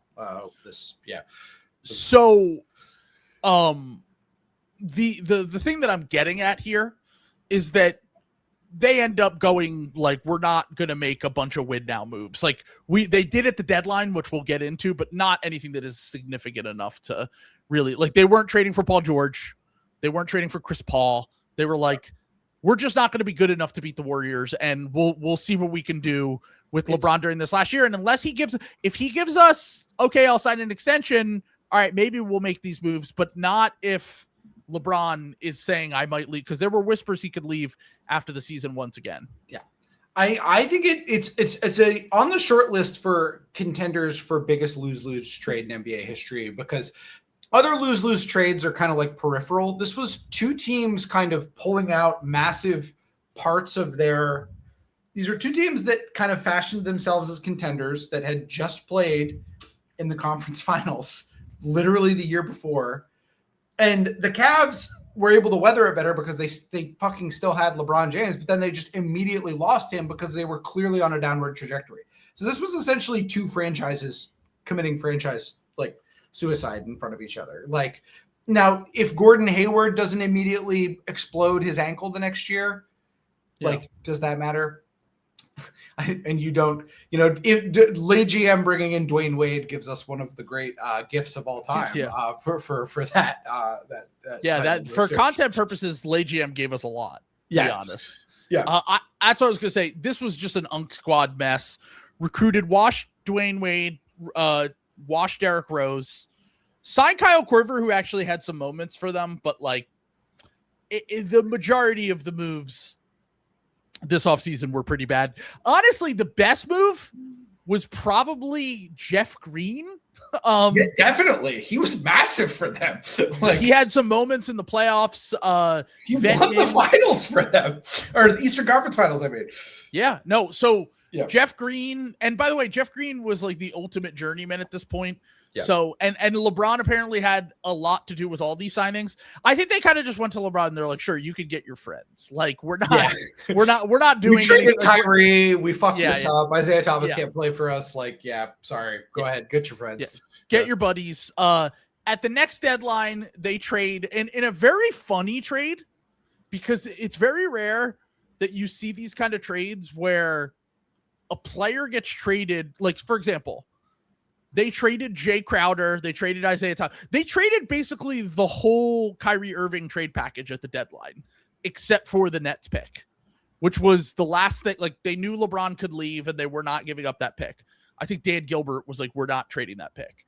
So when they did that, they traded for two players who were on the Lakers in Larry Nance and Jordan Clarkson, which helped them clear up cap space to sign LeBron that offseason, which is a very weird thing that it's very rare that you ever see that. So they ended up getting George Hill, Rodney Hood, Jordan Clarkson, and Larry Nance Jr. Rodney Hood was like done. George Hill was a rotation player for them, but famously missed those shots. If I remember correctly, he missed some big shots. George Hill had a few moments in his career where he just missed like really big shots. And if I remember correctly, I think he missed, because I know he missed free throws for the Bucks that would have basically sealed the Raptors-Bucks series in 2019. And I think he also missed a free throw that ended up sending the game to overtime in 2018, if I remember correctly, in the finals for them. So George Hill was just kind of in a weird part of his career. Jordan Clarkson was just not that good. Larry Nance was the best guy that they got out of everyone, because he ended up being decent for them for a few years. But like, this was the ultimate Hail Mary deadline. We're not trading future assets. Let's just get who we can get. And by the way, LeBron, they went to 7 twice. That's the most demonic thing about this. If I remember correctly, they went to 7 twice with the Celtics and the Pacers, and in the second round, they killed the Raptors. Yeah. That's the most demonic thing about the LeBronto stuff, where it's like, even in the year where you're like getting swept in the finals, George Hill had to start 18 playoff games for them that year. And to be fair, George Hill was actually pretty good for the Bucks the next year, but this was where we were at in this whole thing, where it was just like they needed George Hill. Like they did not have enough good players left on that roster. Go look at the minutes played from those playoffs. Even Kevin Love was like a fringe all-star at this point. Like they just did not have anyone left really. Yeah. LeBron hit 6 fadeaway mid-rangers on young OG Anunoby in that series. Yeah. And then he famously had the floater to end game 3, turn the 0-2 to the 0-3. It was one of the most demonic runs of all time because there was just no way that this Cavs team should have made the finals. And that was the greatness of LeBron during this time period. Yeah. They were the 4 seed. They were the 4 seed. I mean, I will say there was some like this was the hospital Celtics. Like there was some weird things like the Bucks. This was the Joe Prunty Bucks. I don't know what happened to the Sixers and that was the confetti series. That was the Sixers were just way too young. And also, I always argue with Sixers fans over this. That team is not that good. Like JJ Redick was our 3rd best player. Robert Covington sucked in the playoffs every year he ever played in the playoffs. Dario Saric was never that good. And then the rest of the team was like not NBA play. Marco Bellinelli changed our life that year. Like he was literally like life-saving for us. Like that team had no depth. Ben Simmons famously folded. Joel was not nearly as good as he became on offense in the future. Like that team was just young and not very good. And really did not deserve to get to the conference finals. I want to know who was on this Raptors team. So OG, this was they had Serge at this point, I guess, who was like a little bit washed. And they did have Pascal at this point. So it's like and Fred. Like there's a lot of guys that would be on the championship team, like at this point. But no, Serge was still good because Serge was good the next year for them. He was like a really good bench big for the Raptors the next year. Okay. Was he? I thought he was like a little bit washed by the time he got to Toronto. Like he was definitely a little washed. He had 6 threes in Game 7 of the 2019 series. He was good against the Sixers. That's right. They traded for PJ Tucker. I forgot about that. Yeah, and then to be the LeBron stopper. That's where the meme comes from. The LeBron stopper. Yeah. Stop. We traded for PJ Tucker. He's a LeBron stopper. Stop. Well, not in 2017, 2018, because he was on the Rockets. That would have been 2016, 2017. Oh, was it 16, 17? Okay. I'm getting that mixed up. Yeah. But that is where that old paint meme comes from. Yeah, memes used to be. Because PJ Tucker was a starter on the insane Rockets team with James Harden and Chris Paul. Right. And So that's right. So all right. We're at the end of the road here with the Cavs for the second stint. Yeah. It's over. Now we get into the last hurrah for Lay GM. I definitively will define the Lay GM era as 2010 to about 2022. Yes, I would agree with that. Yeah. That's the Lay GM era where he's involved. He's approving moves. He's recruiting guys. He's doing everything in his power to make sure this team can win a championship. He doesn't give a fuck about future assets. He's going for it because he's LeBron James. I would argue that the stint we're about to get into, this 4-year window here, is when he's in the office. I think he's number one decision maker, like 100%. Yeah, I mean, he at a minimum, it's in tandem with Rob Pelinka, but he is definitively making some pretty big moves. And honestly, like planning, like I feel like people forget that when he got to LA, he was like, we're trading for Anthony Davis. Like the clutch connection, he took him out to dinner. He was not happy with New Orleans. Like they were just kind of like, so the previous year they get Boogie Cousins. He blows out his Achilles. He played, so it was Rondo, Drew, Boogie and AD on that team. Boogie blows out his Achilles. They end up, if I remember correctly, that I might be confusing years, but I think that was the year they beat the Blazers and then they got destroyed by the Warriors in the playoffs. So the AD thing, he knows the AD thing is winding down. And he's like, that's the guy I want to go get. Keep in mind, at the time, AD was seen as like the best young player in the NBA. Like, yeah, he was the best. It would be like trading for, like, I think he was probably considered more of a sure young thing than like, I don't even know. Like I he was neck and neck with Giannis. Yeah, I was gonna say, I think it was kind of, would be kind of like getting Luka. Like, I think would be kind of a comparison point. Like, yeah, he was a definitive. I mean, Luka was better at this point, but like, I do think that people thought that Anthony Davis was going to still continue on that trajectory to be like the second or third best player in the league. He was like a maybe like imagine if I think if Wembanyama hadn't made the finals is probably a better comp. Like if Wemby had like lost in like round 2 and was kind of underwhelming this past year, I think would probably be maybe a little better of a comparison. It's obviously not 1-to-1. I think Wemby's on another level. He is. No, I'm not. I'm just saying, like, people really thought like Anthony Davis was like a franchise changing talent who was being wasted in New Orleans. Everyone thought his underwhelmingness was like all about New Orleans. And that was mostly right, I would say. But there was. I was going to say 2017, 2018, Giannis makes the MVP leap the next year. Yeah. And that's what separates him from AD. Like they're pretty close at this point. 2012 draft, 2013 draft. Giannis is younger than AD, but I would say both like all NBA potential MVPs, and Giannis makes the leap. AD kind of stays around the same. But LeBron recognizes this would be a great duo for me. Like, get like I've already done the thing with the guards. Now let's try it with a potential all-time big, before the injuries, before all of this, when AD was still a defensive monster and he was a very good offensive player. So the first year he gets there, and their roster is extremely young. Like what I was just going to say is, again, I want to give LeBron credit for picking his spots, because the Lakers had a lot of good young guys. Like, they weren't quite good yet, but they had a lot of like young, tantalizing guys who were like important. Because I think that run through the roster, Josh Hart was on this team. Okay, so they had just traded away Jordan Clarkson and Larry Nance because they went to the Cavs. Yeah. So they had Josh Hart, they had Brandon Ingram, they had Lonzo Ball. Yeah. All within a few years of being a top pick. Julius Randle ended up, funny enough, walking to New Orleans in free agency, but he was on the team around the time that LeBron signed. Yeah, I was going to say he was probably their biggest bust, because he was like kind of not as well regarded as these other guys. He kind of had like a late career resurgence with the Knicks. Well, yeah, because he broke his leg in his first ever NBA game, which is like kind of untalked about. Like, he missed his whole rookie season after that. So all right, so they get those guys. Plus they had now this is further down the roster, but they also had, before we knew Caruso was Caruso. Yeah. They also had Zoo before we knew Zoo was Zoo. Josh Hart. And then they had, I already said Josh Hart.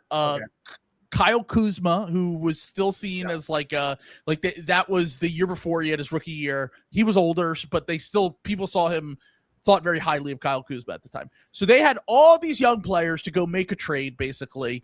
And then that year, I think that LeBron got there and played with those guys for like 30. They were pretty good to start the year.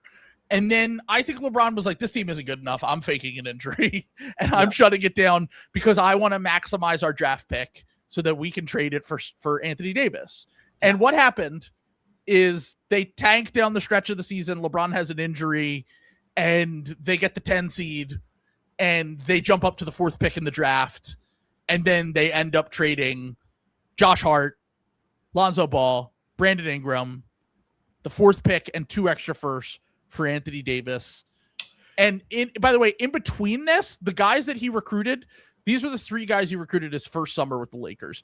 KCP was already there. He was a clutch guy, so there was that connection. Rondo, Lance Stevenson, which was a total whiff, and JaVale McGee. Rondo was actually a key part of the championship team. Like he was really good in the bubble.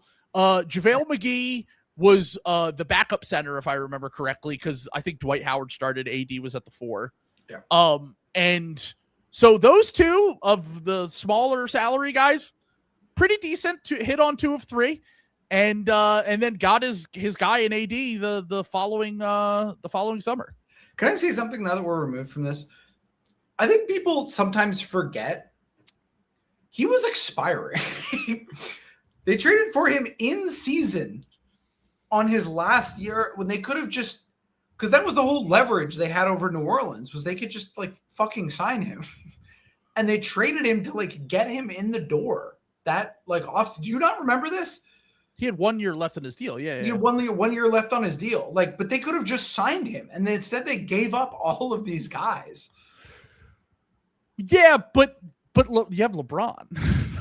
I get it. I understand that there was like time was of the essence, like a little bit, but like, imagine if they just signed like Anthony Davis a year later. But it was 1 year later. That wasn't like a year and a half. It wasn't like, you know, I don't know. Like you would have had 2 years of LeBron at that point, and you would have had zero chance to win the championship.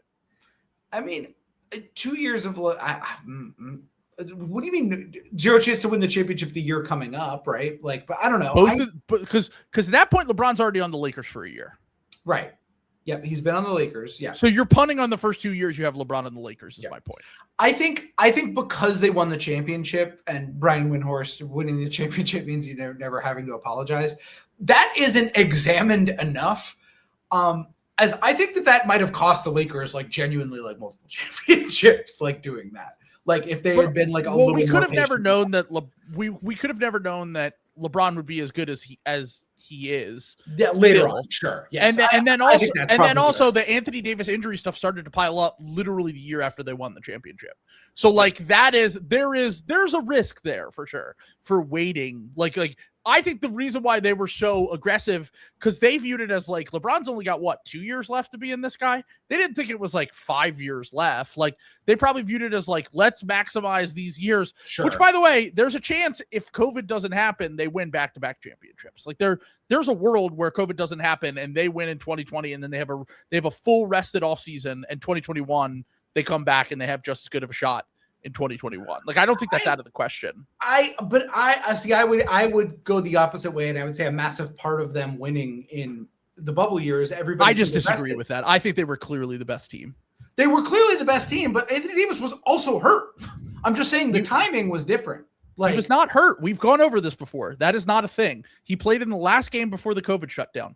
Anthony Davis did not get hurt before the bubble. He did not. I promise you can go look it up. There's a box score out there. The night that COVID shut down the NBA, Anthony Davis played in the game. We've had this conversation before. It's just a completely fabricated thing from you and NB. I don't know where it came from, but I just bought it because you guys said it so much. And then someone was like, he played in the last game. Now it's made up. That is a CIA operation. That is completely. This has been retconned by Clutch. Harrison did something.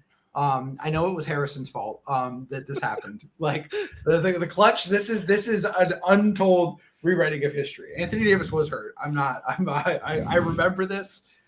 MB and I are the only ones who were not shot with the Men in Black pen. You are all cheap. This is not true. Anyway, continue. I'm starting to buy this conspiracy because Sam's internet. It was a lot to give up. Yeah. I'm just saying that I think this was a lot to give up for a guy who was expiring. I don't disagree. I don't disagree. That was a lot, especially when you consider how people thought of these guys at the time. Josh Hart was like whatever, but like Lonzo Ball, Brandon Ingram, I agree. The 4th pick in the draft, I totally agree. But also, sometimes you just have to push in the chips. Now, where the Lakers got lucky was that they had guys that we didn't even think were going to, one, be on the team, and two, keep in mind, they had a second max cap space open during this offseason. I feel like that is under-discussed a little bit because LeBron tried to recruit Kawhi Leonard and he tried to recruit Jimmy Butler to the Lakers this offseason, and both of them did not go there. Jimmy got signed and traded to the Heat, and Kawhi ended up signing with the Clippers. Their backup plan was to then go sign Danny Green, who was really good for them, helped them win the championship. They signed Avery Bradley, during this offseason, which I completely memory hold this. No. Avery Bradley was like a starter for them at certain points of this season. Like he played real minutes and then just didn't go to the bubble because his son had autoimmune disorder or something like that, as some sort of illness. So he didn't want to risk it, which, is commendable. Yeah. And he didn't want to go to the bubble. And Alex Caruso played minutes for them in the regular season, but then played more in the postseason for them because of it. He turned out to be better than Avery Bradley. And they just had like a crazy depth of youngish guys, even after they traded away Zoo. Like they gave Zoo up for Mike Muscala to clear cap space for this offseason at the previous trade deadline, and they still had guys that they could go to. This team, like between the veterans minimum guys that LeBron helped recruit, like Dwight Howard, and obviously I think Danny Green got recruited there by him, although they did give him like a real contract. He made like $15 million per year. KCP resigned, Avery Bradley, and then finding guys like Alex Caruso was pretty massive for this team. And I do think that this team, it was such a short window. It was literally like, especially when you consider the COVID year, like it's basically like a year and a half of this team in 2019, 2020, and then 2020, 2021, when LeBron and AD get hurt.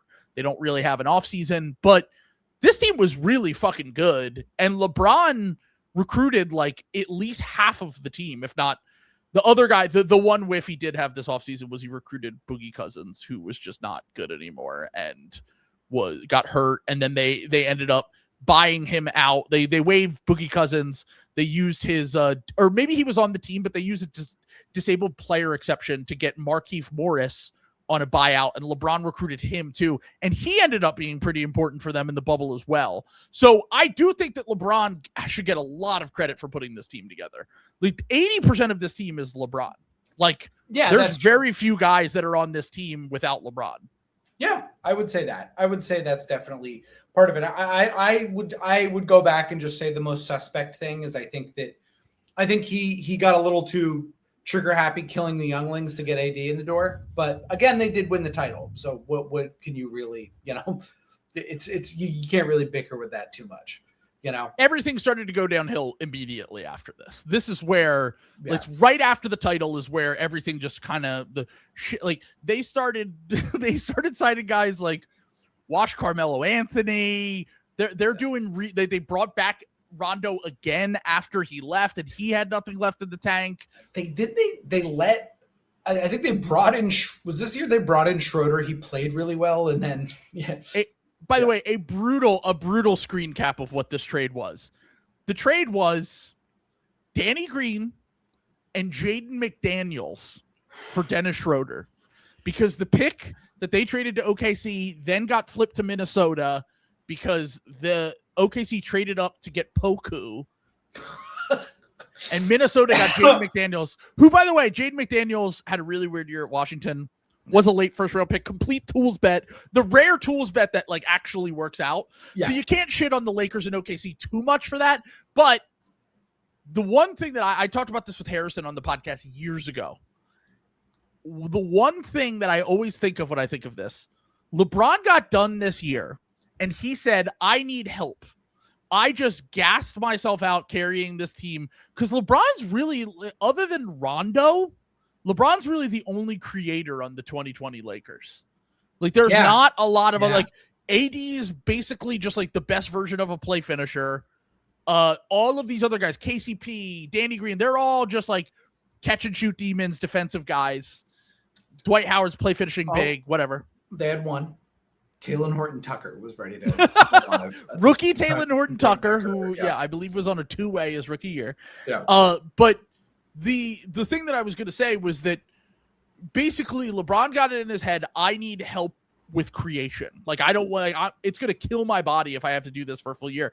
And Dennis Schroeder's coming off the best year of his career, sixth man of the year, had like was still pretty young at the time, if I remember correctly. He's like 24, I think. Yeah. And we didn't know that Schroeder would not only turn down the massive contract that the Lakers could have completely bungled in this situation, but also the biggest thing that no one ever talks about that Harrison told me years ago, before the draft, Desmond Bane was going on like the Lakers Nation podcast and was like, I grew up a huge Lakers fan. Draft me. I want to play for the Lakers. You have the 28th pick in the draft.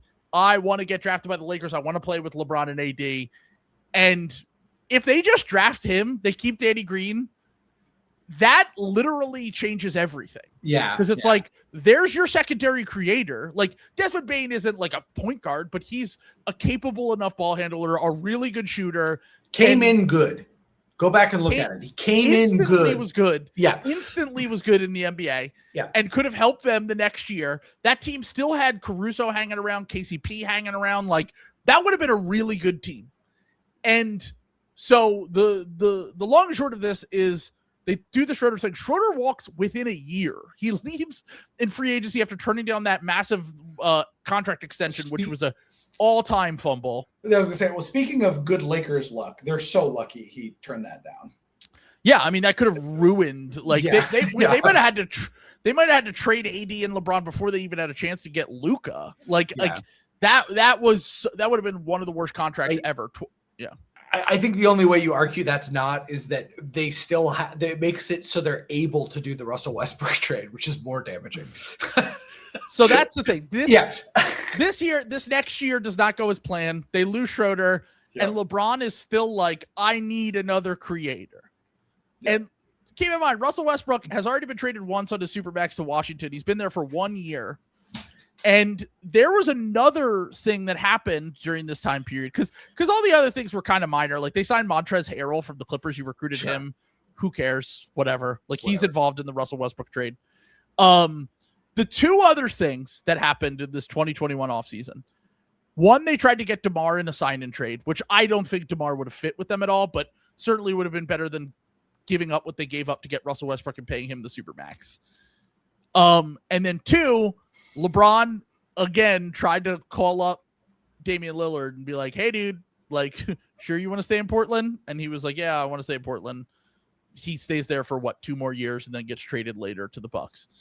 So they miss out on both of those guys. There was a draft night trade that happened that Woj tweeted that was Kyle Kuzma and Montrezl Harrell for Buddy Hield. I remember that. I've never seen Woj tweet something and it didn't happen. Yeah.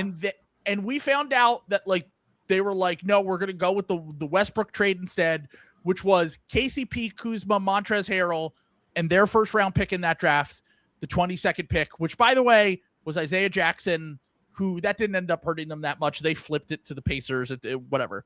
But there were some really good players left on the board in 2021 at the end of the first round that could have helped the Lakers. And they got Austin Reeves as an undrafted free agent who became their secondary creator. So imagine if they were just patient, which this is what I was talking about. Yep. There are reactionary moves that you have to make when LeBron is on your team. And we finally saw the downside of it. Like, this is the downside of it. Yeah. Is you have to trade for Dennis Schroeder. You have to give up your draft capital to go get these guys, your young, whatever tradable salary you have to go get Russell Westbrook because the Dennis Schroeder thing didn't work out. And then everything blows up in their face. They're kind of irrelevant for, like, I mean, they're relevant because they're the Lakers, but like irrelevant from like a competition standpoint for like a year and a half after this. They miss the playoffs the next year. They go into the 2023 season being like, we don't want Russell Westbrook on the Lakers, but we have no way to get out of this. Luckily, his contract is massive and expiring. So at the deadline, they somewhat salvage it by getting D'Angelo Russell, Jared Vanderbilt, who was good for them for like half a season, and then Malik Beasley, who also ended up walking. He would have been someone that would have made sense on that team. But the long and short of this is what I'm trying to get at is, like, we finally saw the downside combined with, like, LeBron was still good.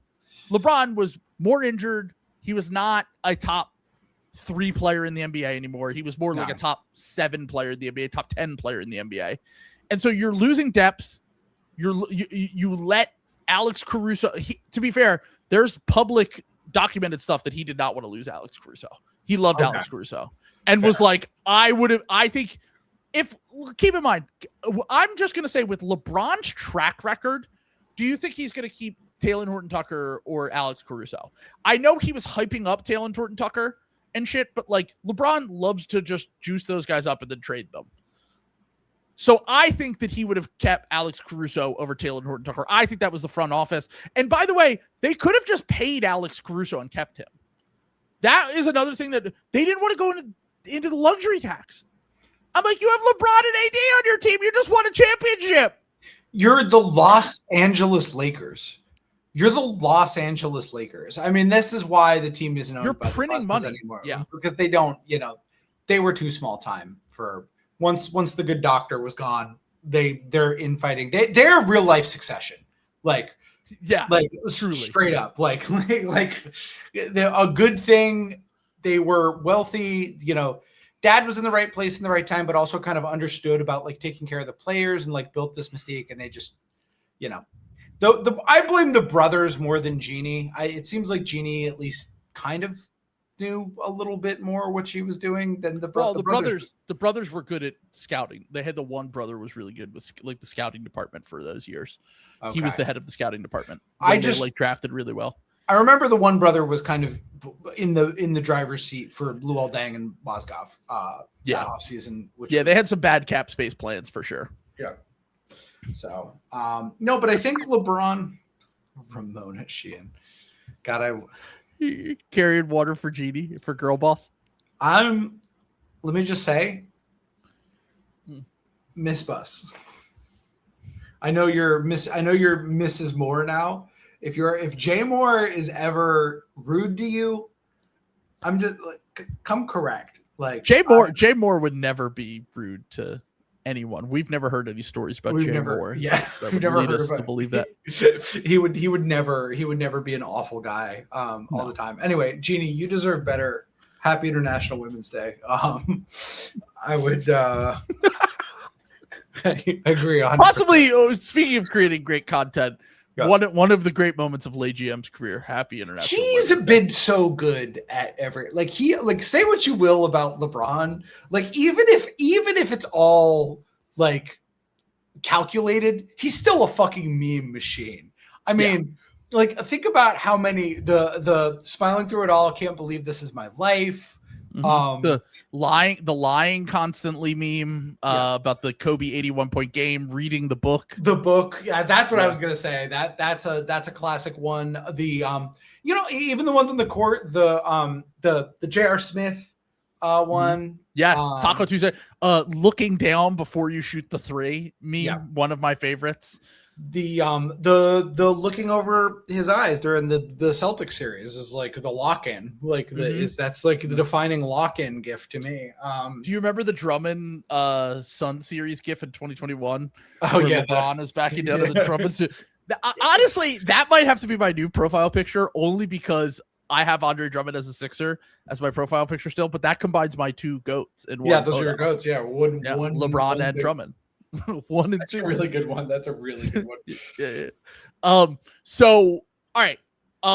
So once again, LeBron also, just keep in mind, gets Frank Vogel fired, gets Darvin Ham fired, ends up with JJ Redick. I would say that's pretty good. He left them in good hands at a minimum before, like, because I think LeBron after 2022, 2023, like he gets shut out. Like I don't think he had anything to do with any moves. Really, maybe he approved the D'Angelo Russell trade back then, but I don't think that he had any say. I think that Pelinka was like, the Westbrook trade went sideways, but that's really like the only massive L on LeBron's profile. I would agree with that. Yeah, like I think everything else is pretty. I would say it's medium to good. Yeah. I was gonna say the one move that you're just like that, just completely, and as somewhat, and it's funny because LeBron is both a basketball genius that understands the game better than pretty much anyone, and also occasionally has these kind of things where it's like I said, bring in all your wash friends, which he did with the Cavs and he did with the Lakers, and the Russell Westbrook thing, and maybe even the Sixers thing. Like, I think it's going to work out, but there are a lot of people that are skeptical of the fit with him and all these like scoring guys on one team. And I do think it's very funny that LeBron understands basketball and is arguably the greatest player of all time, and still has these little things on his resume that you're like, why did you think that would work? Like, why did you think Russell Westbrook, Anthony Davis, and LeBron James with no depth? Well, and honestly, like no depth, and they still had Austin Reeves, and they still had like guys hanging around, like not good players, but like they still always managed to kind of wiggle their way out of the jam. Like the LeBron thing that Nick Wright, this is full Nick Wright. He got his son drafted to his own team. That is the last thing. Yeah, that's like the thank final. you. Yeah. Like 2024 draft. That is the final sign off from Lay GM. Yeah. That and getting that's JJ the Jake retired. Gyllenhaal kissing the air and walking to the tunnel. Getting Bronny drafted. That is an ultimate power move. And honestly, the Lakers could have said "fuck you," and it's cool that they did end up doing it, and they ended up getting to play together. But once again, there's definitely some bad moves on here. Ultimately, during this, like even with the Lakers, which everyone I think looks at, and Nick Wright does this propaganda, but even with the Lakers, which if you compare it to the Heat and the Cavs, obviously a disappointment because the Cavs made the finals every year LeBron was there, the 3 years of the second stint. The Heat made the finals every year LeBron was there, the 4 years, and they won 2 championships. The Cavs have an iconic championship. The Lakers have what people dispute as like a Mickey title. No one on this podcast would ever do that. But they really only had one title, one conference finals, and then they won one other playoff series, and I think it was this year, right? I believe so, yeah. That sounds right. And then they either missed the playoffs or lost in the first round the other years. Most people would say that's a disappointment. Nick Wright has pointed this out. He's like, how many like great players have that resume like on their first team or whatever? Like total. Giannis with the Bucks has like basically the identical thing. I think he said it would have been before this year Shea with no Shea, because they won one title, they made one conference finals. Shea has that record with the Thunder. Like, and she's not like young anymore. She's like what, 28, 27? 27 going to 28. Yeah. He's like 28. And like so Nick Wright's point, which by the way, he is the number one LeBron Blazer. During his break, when he was gone, he did a mailbag that was, could LeBron James run for president? And he absolutely could, to be clear. I think he could. Like, yeah. No, I think of course he could. Yeah. But it's very funny to do that podcast in the offseason. No, he didn't know he was going to sign somewhere, so he was going on vacation, so how could he have known? But it was very funny just to drop that in the middle of the offseason, like, because you're like known for being the number one LeBron Glazer. But yeah, this is exactly. You could do a side-by-side with Damian Lillard's entire career and think that LeBron, as with the Lakers alone, had a better career. And Damian Lillard is a first ballot Hall of Famer. He made the NBA 75 list. Yeah. I mean, do we ever think we're going to see a guy make 9 out of 10 finals? 8 straight's crazy. 9 out of 10 is also very crazy. Like, even with Wemby, because the injuries, like, I don't think it will happen. And also, like, the league is just much more even now. Like, LeBron was, and to be fair, Bill has pointed this out. It does even out, like where it's like every time we have one of these little blips of parity, there's always like the blank era afterwards. Yeah, the Jordan era, the LeBron era, the Wemby era, or whatever it is. Yeah. But for right now, it does seem kind of unfathomable that someone would make 9 out of 10 finals in a row. Yeah. And to be clear, it's not all on the strength of his moves necessarily, but it is on the strength of his basketball decisions and him just continuously getting better. Even like it's very funny because when I think of Miami LeBron, I think of like the freak athlete, crazy, jump out the gym, whatever. And then with the Cavs, the second stint, I almost think that is like old man LeBron, and he was 30. Like, he has so many different versions of himself. And even like the first few years with the Lakers, like to me, that's like ancient LeBron. And he went there like a decade ago. Like, it's not like crazy how long ago that was. That's really good. That was so when he signed with the Lakers, I remember because he only did a press release, right? Like, just a press release that went out on the Lakers Twitter. or from Clutch or something. Yeah. He didn't give him an Instagram post like we got. Yeah. I remember that, and I remember Mike Cope being like literally a spin-off of this at least this fuckery won't go on very much longer, where I was like, okay, good. They're getting the last 4 years of his career. And like, yes, they only won the one title, but like he was still been like really good pretty much the entire time. Like, and that was 7 years. Okay, so longer, right? Like 8 years. God, he was on the Lakers for 8 years. That's so crazy. All right, hold on. 2018, 2019, 2019, 2020, 2021, 2021, 22, 22, 23, 20. I think it's 8 years. Is it? Oh my God. Dude. Look it up because it's 2026 and he signed there in 2018. I think it might be 7, but I was oh man, maybe it's 8. I think it's 8. 3, 4, 5, 6, 7. It is 8. It's 8 years. He played for the Lakers for 8 years. And by the way, everyone thinks this is a disappointment that he made a conference finals, won the finals, and then at age 41, he was the best player on a team that won a playoff series. The thing that blew my mind, did you see someone say this? I might have said it to you. This blew my mind. Okay. LeBron in the bubble, they beat the Rockets 4-1 and sent them into a rebuild. And then 6 years later, all the draft picks they made, all the guys they acquired over those years, LeBron beat them again in 2026. Now, there were injuries and stuff, but also LeBron's team was injured. Austin Reeves played 2 games in that series. Luka was out the whole series. And LeBron sent them into a rebuild. And then I've been thinking about getting an Alperen Şengün jersey. Because I think that LeBron, he lies a lot, so maybe he wasn't being honest. But the fact that he is still choosing to play because he thought he had more left in the tank and is signed with the Sixers, I think we have Alperen Şengün in the rafters. We're putting Alperen Şengün in the rafters for that one. I'm buying a Şengün jersey. I'm going to get the Şengün jersey before I get the LeBron jersey because it's too hard to get right now. That's a business expense, baby. All right. So I'm obviously a biased party in this because now he's on the team and he signed with us for the vet minimum. So I need to get your final verdict on Lay Jam. I came into this thinking I was going to find him guilty of making his teams worse. Going through it all, I'm surprised how few. Like, you throw out the Westbrook thing, there's really not much that's like very bad that he clearly did, as you pointed out. Like, it's like firing coach. Even his friends that he signed were almost all on vet minimum contracts. Yeah. Or like guys that he recruited. Like, they never gave out like a bad deal to someone that like LeBron was like, go get. I mean, they tried to with the Schroeder thing, but that ended up not happening. I say late GM innocent, man. That's my vote. I'm going late GM innocent. Like, so real quick, I thought about this. Yeah.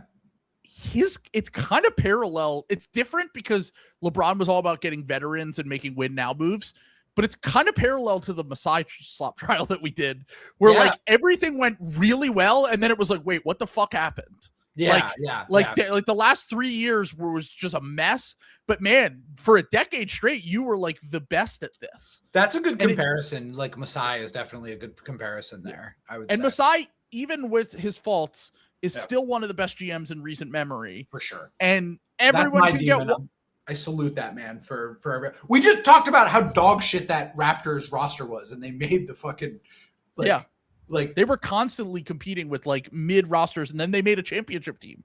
Like Dwayne, that was, and like all due respect to Dwayne Casey, that was not a Dwayne. I mean, I know Nick Nurse was on the staff, but like Dwayne Casey was not a good coach. Like, I'm sorry. And even with all the other moves that he fucked up, in the last few years, he still set them up with Colin Murray Boyles and Scotty Barnes when he left. Yeah.